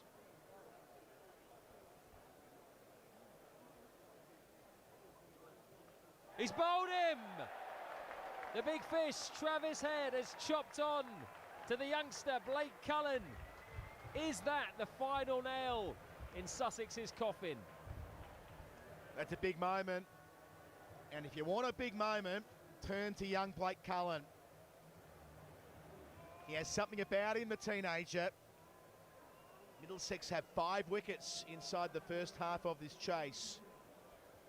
And this was the night when Sussex needed their overseas player to step up and be a match winner. It hasn't happened. They're behind the required rate. They're in a pretty big hole. And an inexperienced lower order to come in terms of making bulk runs at T20 level. And they've not been playing a lot of cricket. So a lot trending the home side's way. And no surprise at all that Blake Cullen's right in the thick of things. Things just happen when that 19-year-old man has the ball in his hand. Make sure you keep an eye on his progress over the next few years. He's got a rich future ahead of him, as may the new Sussex batsman. player making his debut today, Harrison Ward. Oh, almost the debut to forget with a thick inside edge, but he's off the mark. 21 years old. Academy graduates, just signed a rookie contract until the end of the Vitality Blast group stage. So a big opportunity for him this season. Big opportunity now as well. You'd have to say it's not a bad time to come in and make your debut. Nothing to lose, really. No one's expecting you to win it from here, but if you can just stick with the senior man, Ravi Bopara, you never know. Ravi backs away. Cullen follows him, given a wide. Followed him too much. Yeah, and the ball was following Harrison Ward. I nearly called him Harrison Ford. Harrison Ward when they were fielding. He was down there at long on, long off, had lots of work to do. He's been playing some minor counties cricket for Oxfordshire. Made 63 last weekend for them, playing in the second 11 in T20 second 11 championship that they were involved in last month. Could be two. Bopara's run the first one quick, he turns and comes back for the second, which they make easily. Need a bit more of that urgency to Sussex. Cullen's through 2 overs, 2 for 9 for him. That's that view I was talking about, just over the back of the Warner stand. Beautiful sunset we're looking at there. Really, really nice. The lights have just started to take effect here as well. So you've got a mixture of the sunlight and the floodlight lights. Lord's really is a picture right now on this gorgeous 1st of July evening. Yes, just between overs there. I got my camera out to take a photograph of the Warner stand. What a lovely place to watch cricket from this is. So into the second half of this chase, 109 needed from 60 balls. That's a required rate of 10.9 and over from here. They're only going at 5.8. Having lost 5 wickets, it's going to be Souter to the man on debut, Ward, beating him initially. And again, that Souter over the wicket. You'd usually see a leg breaker go around the wicket to a left-hander, but Souter isn't your conventional leg spinner. He's trying to bowl top spinners, as he does again here. Lovely. Spot on. And no bounce there at all either. I think with Souter, you've got to stay low. We saw that with the Thomason dismissal. He tries a cutter delivery that hit not even halfway up his stumps. That first delivery as well to Ward, just skidded on, kept very low. There's the sweep, well played. Holden the sweeper in front of us.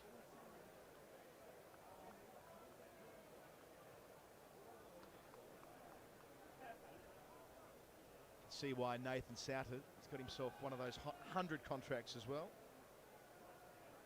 Over at the Oval Invincibles once that competition starts later in the month. Oh, top edge. Hanging in the air. Holden takes responsibility for it and completes the job. Bopara falls for 7. Sussex are in all sorts at 59 for 6. That is a really good catch from Max Holden. May have looked simple from some angles, but he had to charge in from the longer side of the boundary here at the mound stand. Charged in, did all the hard work, got in position, kept his eye on the ball, 2 hands to it, made it look very simple. And hats off to that man as well, for Nathan Souter. Frustrated Ravi Bopara and the other Sussex batsman that he's bowled to the point where Bopara had to manufacture a shot. That ball wasn't there to hit over the top. Got a leading edge which skewed high up in the air. And I just can't see a way back for Sussex now. They need a miracle, really. Yeah, they are way behind the game. As you summed up nicely there, Floydie, Max Holden had a lot of work to do, sprinting away from our side of the ground beneath us here. They had to stop, prop, and time his dive perfectly, and that's exactly what he did.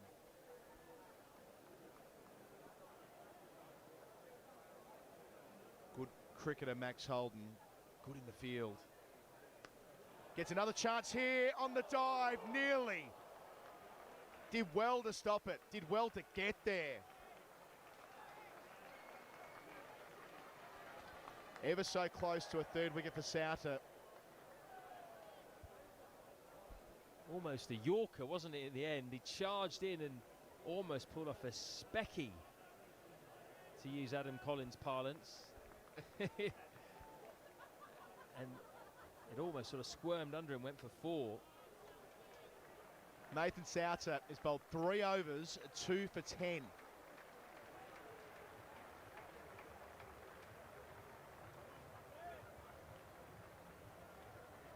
He's helped put his side in a very strong position.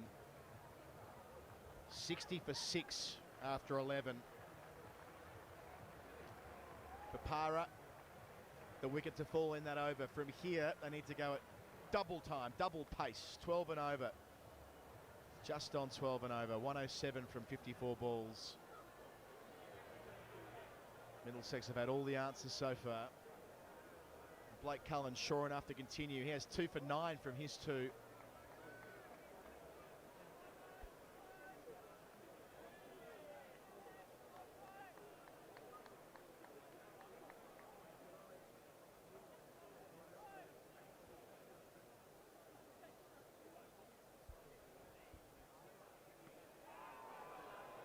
Too high for leg before. I wonder here whether Middlesex will even need to use a 6th bowler. They might just feel that they'll bowl these 4 overs each. They've all bowled well so far. Mujeeb's got 1 left, Helm's got a couple, Finn's got 3, Cullen's got a couple more. I mean, he might just bowl his 4 on the trot, I think. Souter will certainly bowl his 4. It's a perfect scenario for Middlesex, this. Shot. That's the shot of the innings. There from Harrison Ward on debut. Made a beautiful sound. Middle of the bat. He moves on to 7. There's a bit of the Sourav Ganguly about that, I felt. Didn't really move his feet, did he? He just threw his hands at the delivery. And it made a lovely sound off the bat. Raced away. Maybe wide. Well, irrespective of how the rest of his night goes, I'm sure his friends watching on the stream tonight will say you were compared to Sourav Ganguly on debut.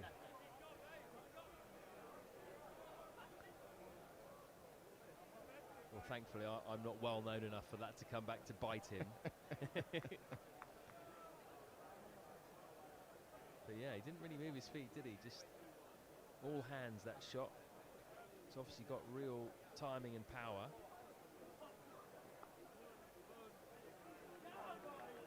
Well placed again.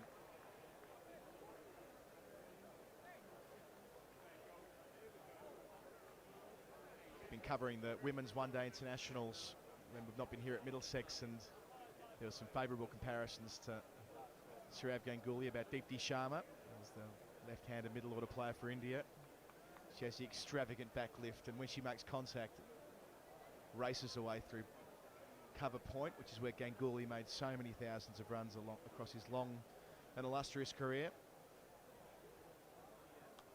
I thought there was a bit more Smriti Mandana and Sourav Ganguly in terms of comparison. Perhaps aesthetically in terms of the way she stands at the crease, but Smriti Mandana, yeah, whether she's driving through extra cover or pulling through mid-wicket, she's a class act. Of course, they've lost the one-day component of the series, India, 2-0 down. The third game up at Worcester on Saturday.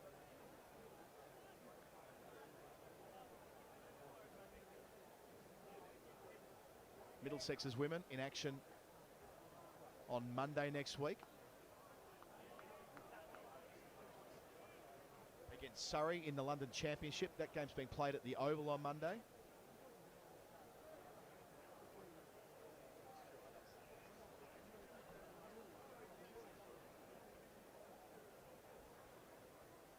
Of course, we had the London Cup a couple of weeks ago, which is the T20 version of that. This is the 50-over competition where they play in the London Championship.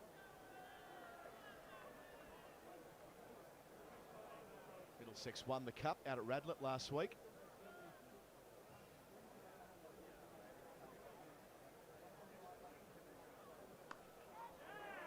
for extra cover.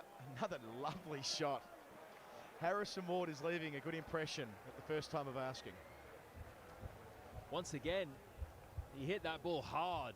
He had to beat Max Holden, sweeping on the offside boundary. Just to the right of cover in the air, but hit with real force off the back foot. So Harrison Ward, even though his side may not win the game, as you said, making an impression. Colo, where's that? That must be, that must be in the apartments behind us, I reckon. Either way, they've got the same idea, haven't they? Let's take some photos across to the sunset over the Warner stand, which will be a stonker in about 20 minutes from now, as the sun hides beneath the grandstand now. So 12 and over exactly needed from here. Cullen had 11 taken from his third. Mujeeb to complete his 4 here. Back of the hand googly there. Haven't seen too many of them from him so far. Good time to bring him back, I think, just to put another nail in the coffin. You'd expect another tight over from Mujeeb, bowl him out, get that required rate even further up. Gee, you picked that well from mid-wicket, Floydie. I was looking at the screen, mate. I want to see him bowl the Karen ball here. That's a version of it. Back towards off stump. Well, I reckon he bowls about maybe sometimes early 60s mile an hour. Yeah. 62, 63. It's the one he can bowl with off the middle finger, the one that he flicks out. Again, you think about what Jack Iverson was able to do in the mid-50s.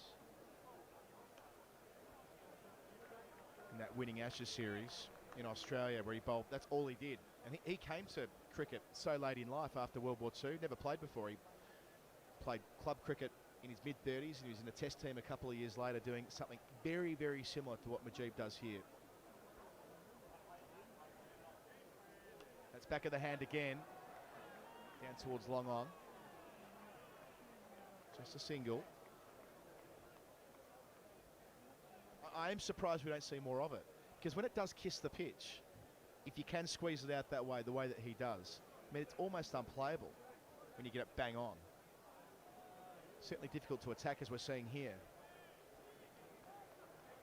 Sunil Narayan, of course, been a great exponent of that kind of cricket as well over the last 10 years. One of the most formidable T20 bowlers in the world. Extra flight there from Mujeeb to finish. He completes his 4 overs with the figures of 1 for 17. A fine effort from the international. His reputation is enhanced yet further. Sussex are way behind in this game now. They're 75 for 6. Middlesex's overseas players making a real impact over the last 3 or 4 games. Mujeeb's come in, done brilliantly. 1 for 23 of his 4 overs against Glamorgan in that win. 1 for 17 today, just going at just over 4 and over. Exactly what you want from your overseas mystery spinner who takes the new ball, immediately puts you on the front foot. Daryl Mitchell as well. He's done it with both bat and ball, so they're both playing a big part in this Middlesex resurgence towards the back end of the season. So Finn now from the pavilion end. Through cover again. That is a handsome cricket shot. Harrison Ward, one to watch. Harrison Ganguly, I think. If we talk it up long enough, it might stick. Yeah, that's definitely his area, isn't it? Obviously, this is the first time you and I have seen Harrison Ward. Not many people will have done, because this is his first game for Sussex. And I think the Sussex fans will like what they've seen so far. That was really nice. Just holds the pose. Classical off drive. He's tall as well, isn't he? Be above 6 foot in old money. Again through the offside. More squarish drive from the crease. Yeah, he might be sort of 6'2". Stocky like as that. well. Yeah, he looks strong through the midriff. Good for a sort of modern cricketer. Power timing. Yep. There's something there for Sussex. Good pickup, good signing. Of course, through their academy system.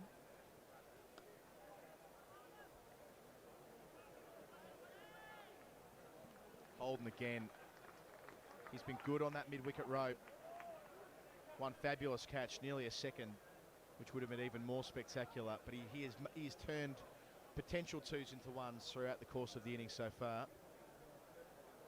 Lots of happy fans in the stands there.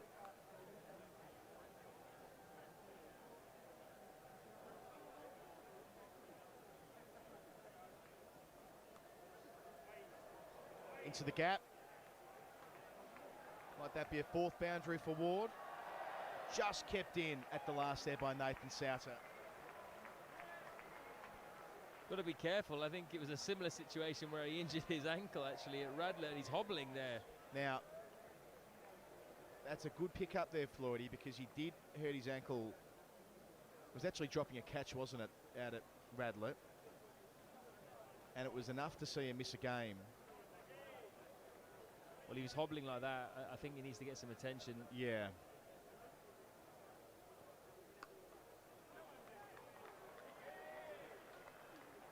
I mean, from here, with in excess of 13 needed and over to win the game, he doesn't need to guts it out.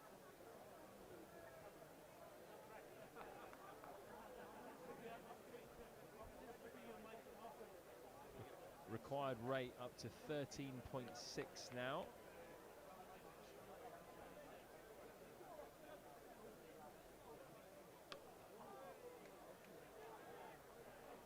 Ward to retain the strike. So 84 for 6. They still need 83 from the last 6 overs.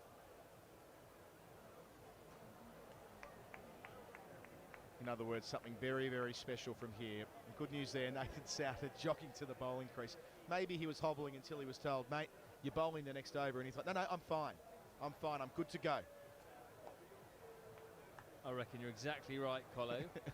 We've all been there, let's be honest. Well, when he injured his ankle at Radlett trying to take that catch, apparently he said to the physio, I think I've broken my ankle. And it turned out to be a sprain. And he came out and actually batted in that game, right. and played a part in the win.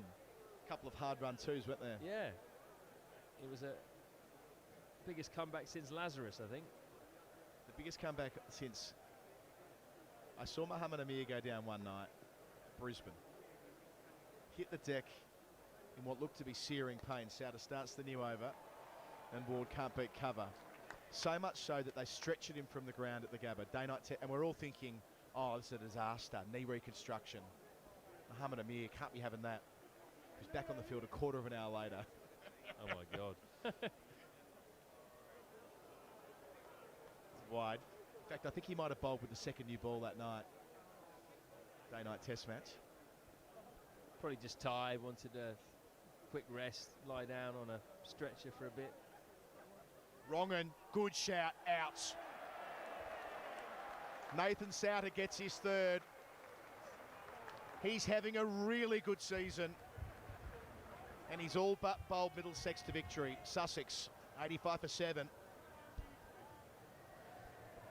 Yeah, well bowled Nathan Souter. He was one of the catalysts in this Sussex collapse. He and Blake Cullen really, again, just angling in, flatter, quicker, and that wasn't the right shot to play, but well played. Harrison Ward anyway, 22 off 18 on debut, not a bad start at all, showed some really good glimpses, and that brings Tamar Mills to the crease. Not renowned for his batting, you would have to say, but what I will say, Colo, is he's made his highest score in T20 cricket this season, Tamar Mills. 27 off 16 balls against Gloucestershire. He is on fire. He's the man in form, Tamar Mills. So Ward out for 22. As we said before, yeah, look, the game's gone for Sussex, all but gone, but just laying a bit of a marker there, the young man. We'll enjoy watching his progress over the years, I'm sure. On the dance. I like that from Tamar Mills. That's a confident man right there. Man, he's off the back of 27. He's a great talker and thinker on the game, Tamar. I've worked with him a little bit on broadcast. And you just hope that he does get that next crack with England.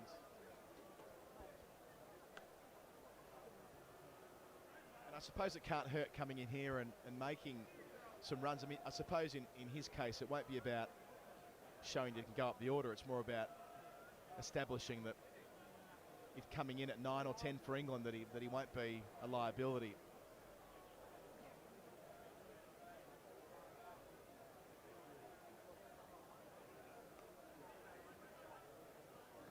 Yeah, he's one of the nicest men in cricket, really, Tamar.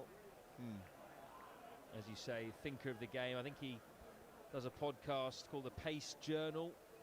It's a podcast / business that he does. Down the track there, that's not going to be given LBW.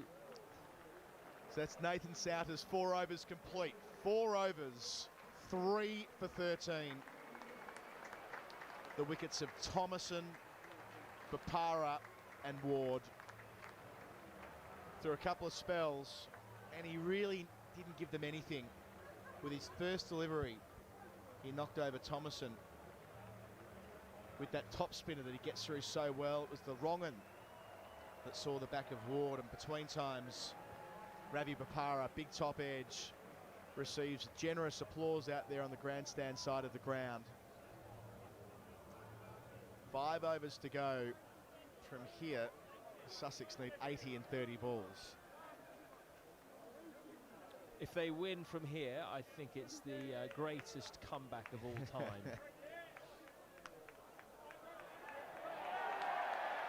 And there's the 8th wicket. Stephen Finn contributed to a wicket earlier in the field.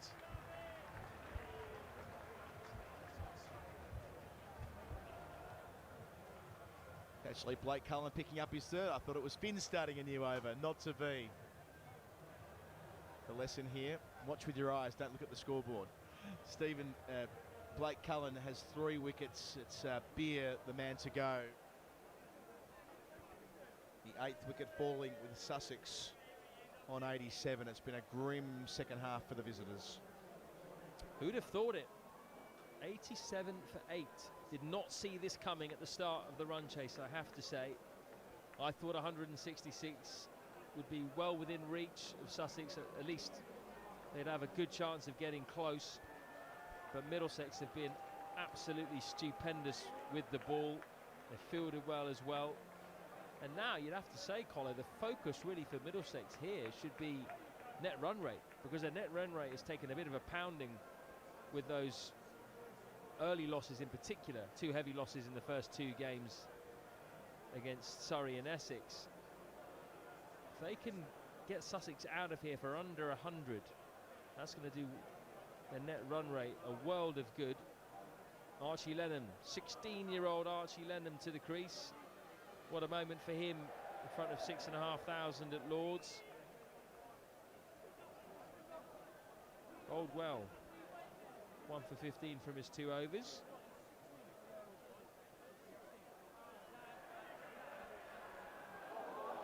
Off the mark first ball. Might not have been the case had the throw been a direct hit. Mills might have been battling there, but nonetheless, see him there just practicing his forward defensive, getting him behind at the 16-year-old.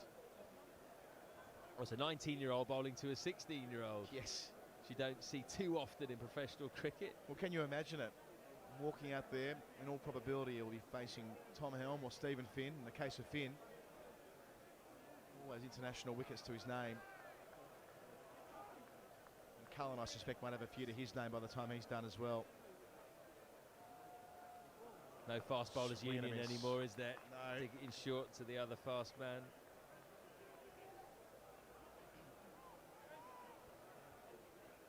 Yeah, you're right about net run rate. They need to finish it here. They need to bowl out Sussex just to maximise the advantage for net run rate. In terms of what's next for Middlesex.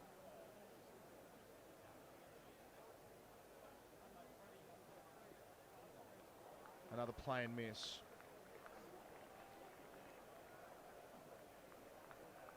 Somerset tomorrow away, and then the week off. Why should I say that the county championship round?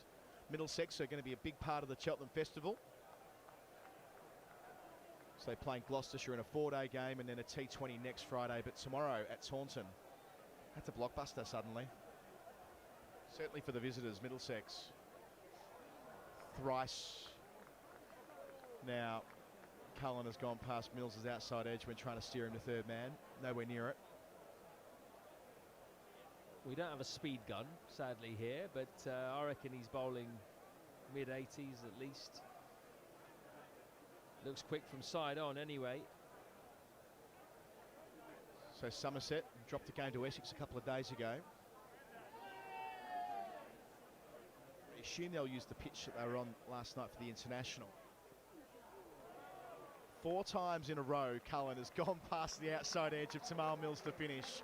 Blake Cullen, 4 overs, 3 for 21. Travis Head, David Visa, and Will Beer, his 3 wickets. A player on the rise, a 19-year-old. Be it with the red ball or the white. Big smile on his face, and rightly so. He's played a major role in this victory, what will be this victory when Middlesex complete it. In 4 overs from now. Big wickets as well. We mentioned how David Visa has been a bit of a nemesis for Middlesex of late, particularly last year when he got Sussex over the line here at Lord's. And then obviously Travis Head, even though he's out of form, he's the overseas star of this Sussex batting lineup. Absolutely key to get him out when they did as well. It's been a big contributor, Blake Cullen, to what we think will be a comprehensive Middlesex win. Helm swung around to the nursery end. He's past the edge as well. Lennon, fair way away from that.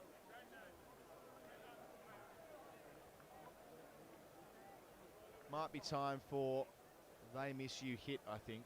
Given 5 balls have missed the bat in a row. If Helm can get it full and on the stumps, he'll be right in the game here. Middlesex faithful, they've enjoyed a good night. Not as competitive as last week, but a chance to, or more than a chance, certain here to register their first home victory of the season in T20 cricket. Of course, they beat Surrey in the championship back in the 3rd round. That's right, both of Middlesex's wins in this tournament came at Radlett, beating Hampshire and Glamorgan, winning 2 out of 3 there. So important they get over the line here at the home of cricket, leading into their final home game here, which will be against Kent in 3 games' time. Important to walk through the gates knowing that you can win here in this competition. There it is on off stump. This time Mills is equal to it.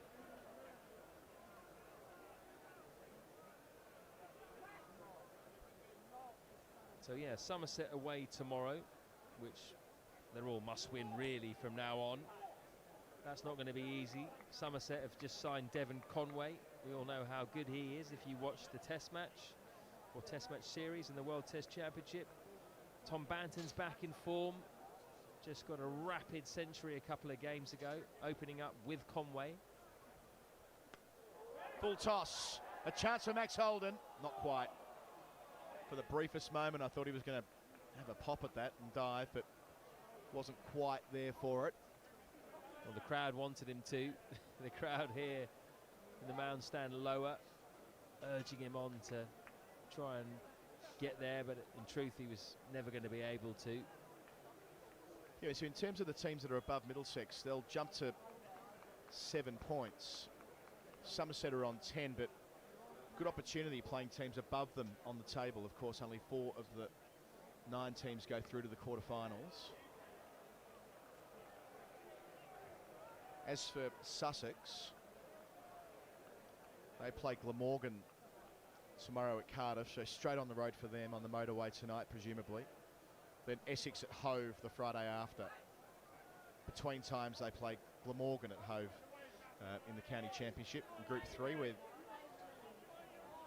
they're on the bottom of the table. Middlesex likewise in Group 2. So this is a good result for Somerset, really. Somerset just 1 point behind Sussex, but Sussex would have played a game more after this match. Slower ball to finish. Tom Helm has 1 for 21 from 3. 90 for 8, 3 overs to go. The target was 167, but Sussex are 77 away from that, just 3 overs to go. Yeah, Middlesex have done a few teams a favour here tonight, haven't they? The Sussex back in the mix, 5 washouts, so just 11 points is where they'll stay.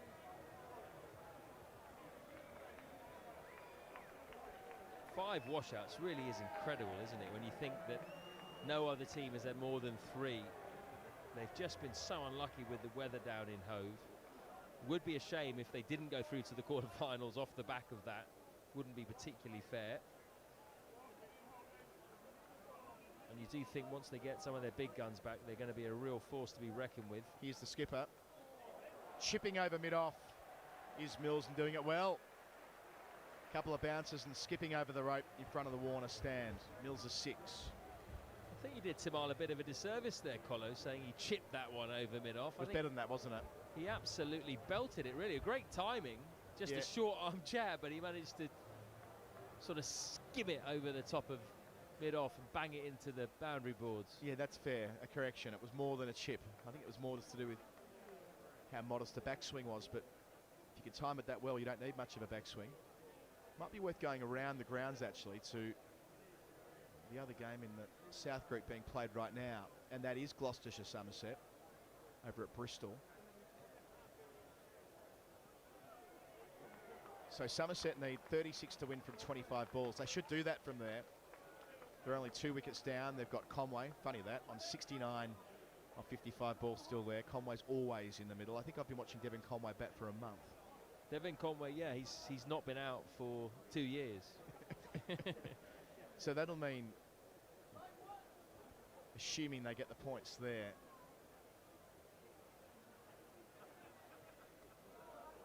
more runs down the third man, that Somerset will overtake Gloucestershire, who are on 12 coming into tonight. Sorry, they'll pull even with Gloucestershire. And in terms of net run rate, they'll just about be level pegging. So they'll be 3rd and 4th respectively, Somerset and Gloucestershire. Then Sussex in 5th, who'll have a game on Essex in 6th. Then Glamorgan, Middlesex will remain in 7th after tonight, and Hampshire bottom of the group.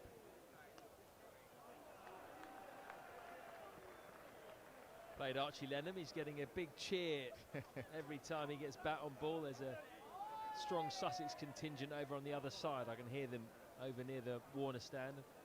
Why wouldn't you cheer him on? Fantastic for him to be out there learning. Yeah, Gloucestershire after 10 games, they'll be the next team that Middlesex plays. So that'll be a massive fixture, especially if Middlesex can get it done tomorrow night at Taunton. Another single. And then from there, Middlesex go Kent, then Essex to finish.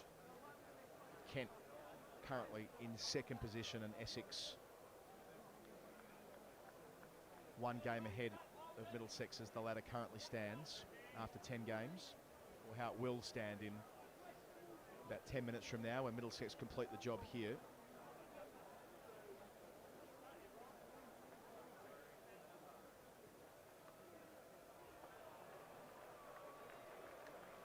Lennon, again, warm applause for the young man. He retains the strike. 18 overs gone. It's 98 for 8. This is drifting towards its conclusion. Middlesex won't mind too much, though. They simply had to get the 2 points today. And the fact that they're going to do it so comprehensively is just an added bonus for them, really. They can get that net run rate up, close the gap on their rivals. They're going to stay in 2nd bottom because they started this game 3 points behind Glamorgan, but just things starting to look a little bit better as they close that gap. Doesn't look so far away. It looks like he's borrowed David Devise's gloves. Has he got his bat as well? He may well do. Makes room for himself. Can't beat backward point. I mean, what a thrill for him. Playing at Lord's, Nathan Souter there at backward point, as always. He's great in there. A game at Lord's, wickets to his name. What an experience. Sure, he's not going to be on the winning team, but he'll never forget his first evening playing on this ground. But a boy. It's amazing, really, isn't it? I mean, if you just look at him, you know, he's 16, and he looks 16, maybe even younger, looks, you know, 14 perhaps. And well, you see some 16-year-olds who look like they're 20. That's not the case with Lennon. Helm to him here, makes room, gets tangled up, but again, gets a single. And he's out there taking wickets. He got 3 wickets against Hampshire. He got an important wicket today when he got out Max Holden. First wicket to fall, actually, which got Sussex on the board. And now he's out there facing Tom Helm, who's around about 90 mile an hour. I like that. Practicing is at the non-striker's end, of course, practicing the shot over mid-wicket. Having a laugh maybe there. I've noticed he's practiced that a few times, actually. He's not played it yet, but he's definitely got it in his locker, you know. Especially if Steve Finn bowls the final over. We'll see if he has a go at it. Full in the block hole. Dug out well by Mills. Should be 2 there. Had the throw been perfect from Holden, Mills would have been in trouble, but that wasn't. Into double figures, and that brings up the Sussex 100 belatedly. Sarcastic applause from the partisan Middlesex crowd around us. Yeah, I think they're entitled to indulge in this victory. A lot of them would have been here last Thursday when they lost from the final ball. They were gutted. That won't be the case here. Good slower ball, not far away from the off stump.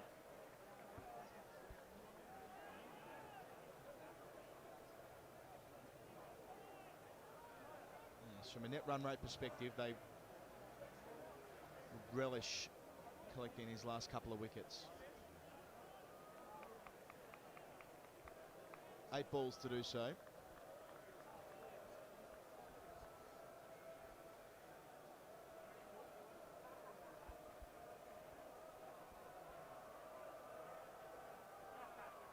Inside edge.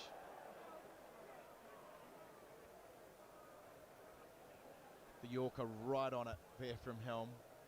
Would have uprooted leg stump.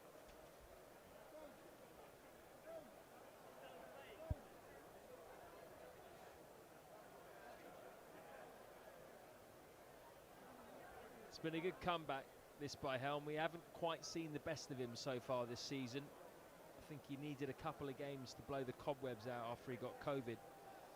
2 for 30, none for 38, 1 for 35 so far. He's been expensive, but today 1 for 25, his last delivery now.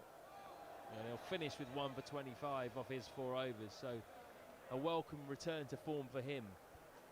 Yeah, and I think he did bowl well in that first game back here in tough conditions in a high-scoring game, especially at the death. Has a lot of variety. Of course, England had him in those white ball extended bubbles last year, so he's a player they keep an eye on. Whenever he plays TV games, you can see that he gets it up into the high to mid-80s. But a good night.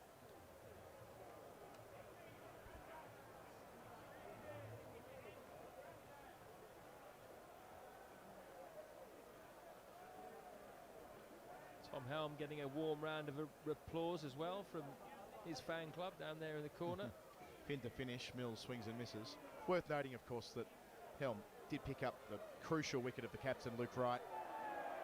First wicket to fall, that was in his first over, second ball, so played a role in setting it up here. The second half of this Sussex chase has had really no sting in it at all. It was game over at the halfway mark here. Well, they've all contributed, the bowlers. Stephen Finn, the one who hasn't got a wicket, but he took a fantastic catch to get that first dismissal. And he's bowled pretty well as well. He's not gone for too many. He's going around about 7 and over at the moment. So very much a team effort, you feel, with the ball. Well, you look through the boundaries. So Mujib conceded 1 boundary, Helm 4, Finn 2 4s and a 6, Souter none. 3 3 for 13 his figures, not a single boundary off his bowling. And Blake Cullen just a couple of fours. And he's bowled him.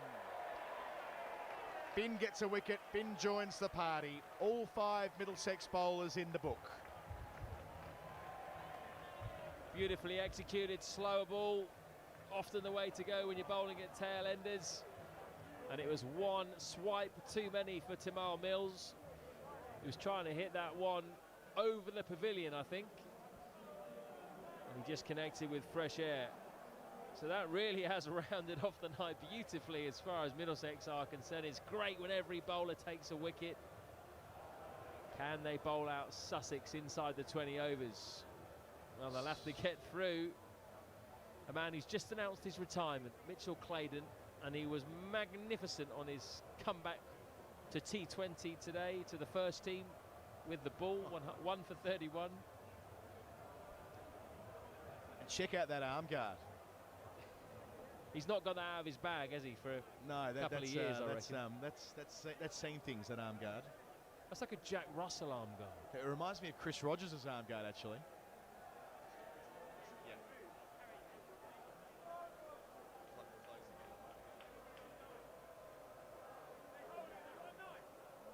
Well, it'll be his last game at Lord's. Can he whack one into the grandstand? Finn, 3 balls to come in the game.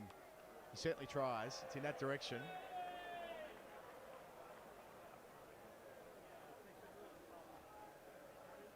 Enjoys a little laugh there with Steve Finn and umpire James Middlebrook, who's done a good job tonight.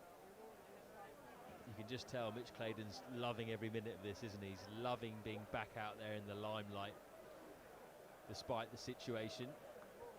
Well, I'm sure he'll play tomorrow. Finn to the 16-year-old, who danced across his stumps. I'm not sure whether Steve Finn will appreciate that, although he does smile.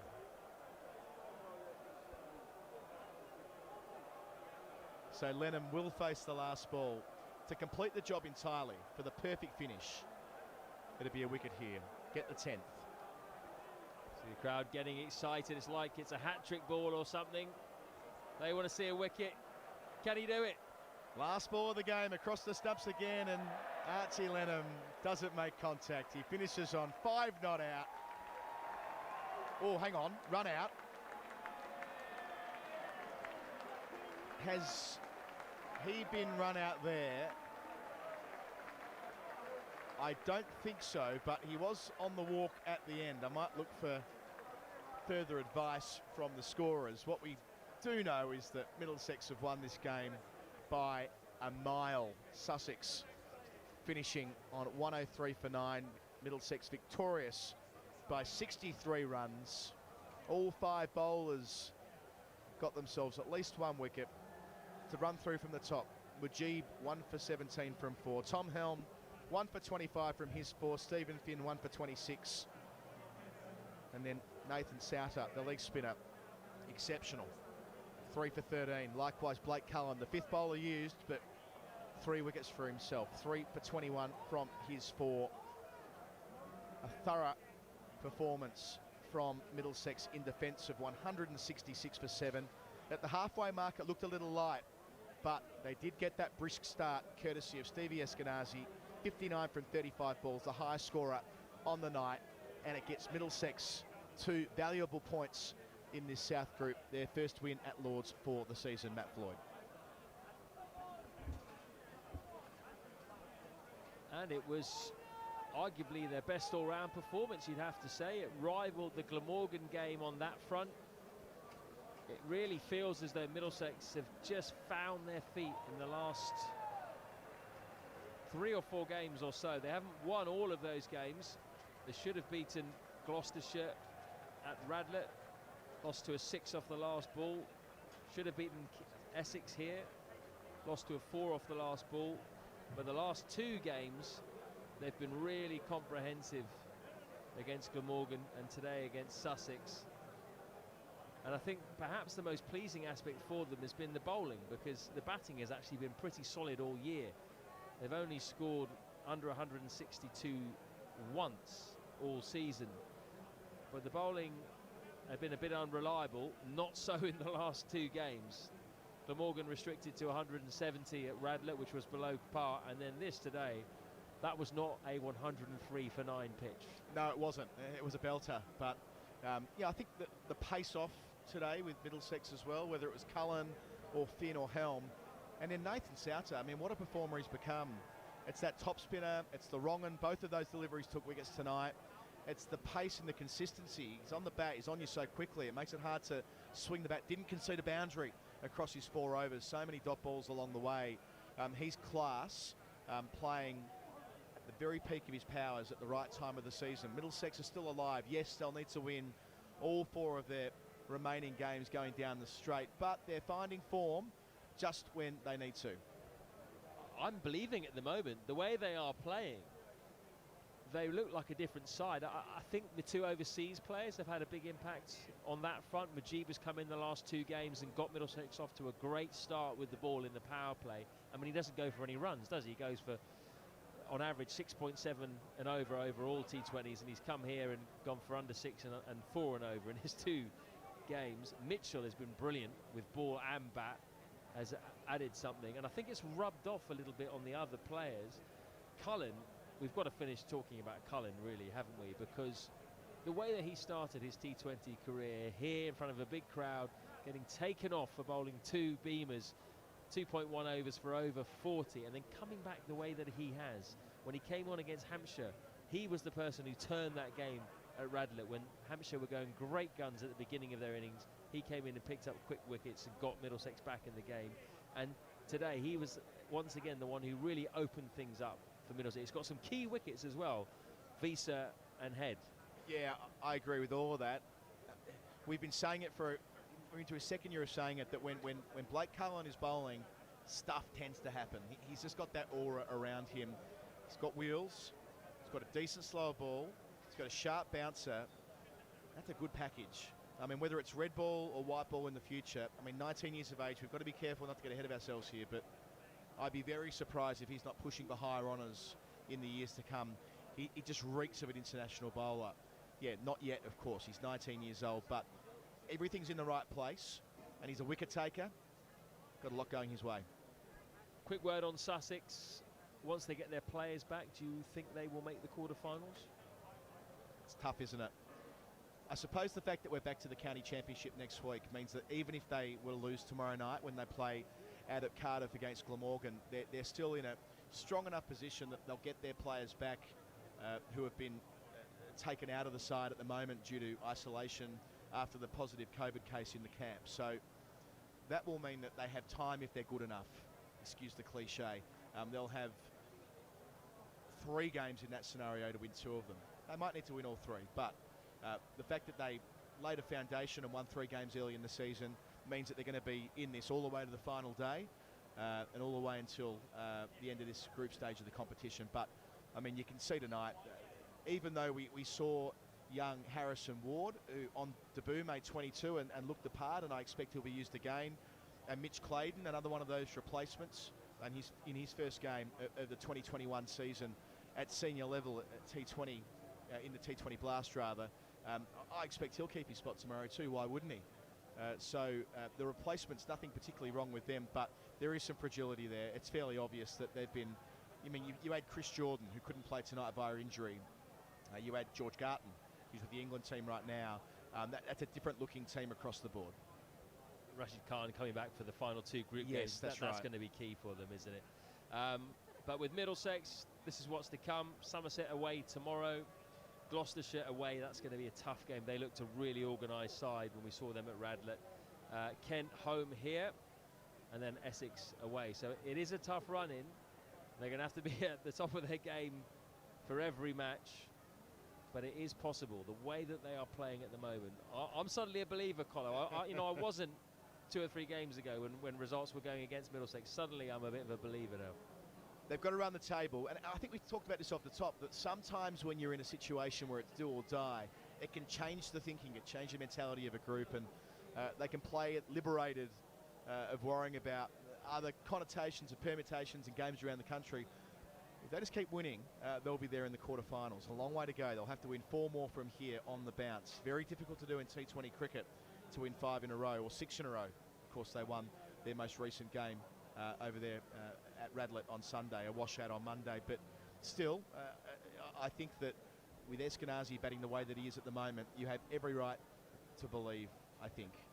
Should we say before we go as well, Floydie, thanks again to crew for putting on the clothes for us. Yeah. It's very kind of them. We appreciate it. Very nice. And I'm glad that they threw in this nice little fleece too, because it's actually got a little bit chillier now, and I'm glad I had that to fall back on.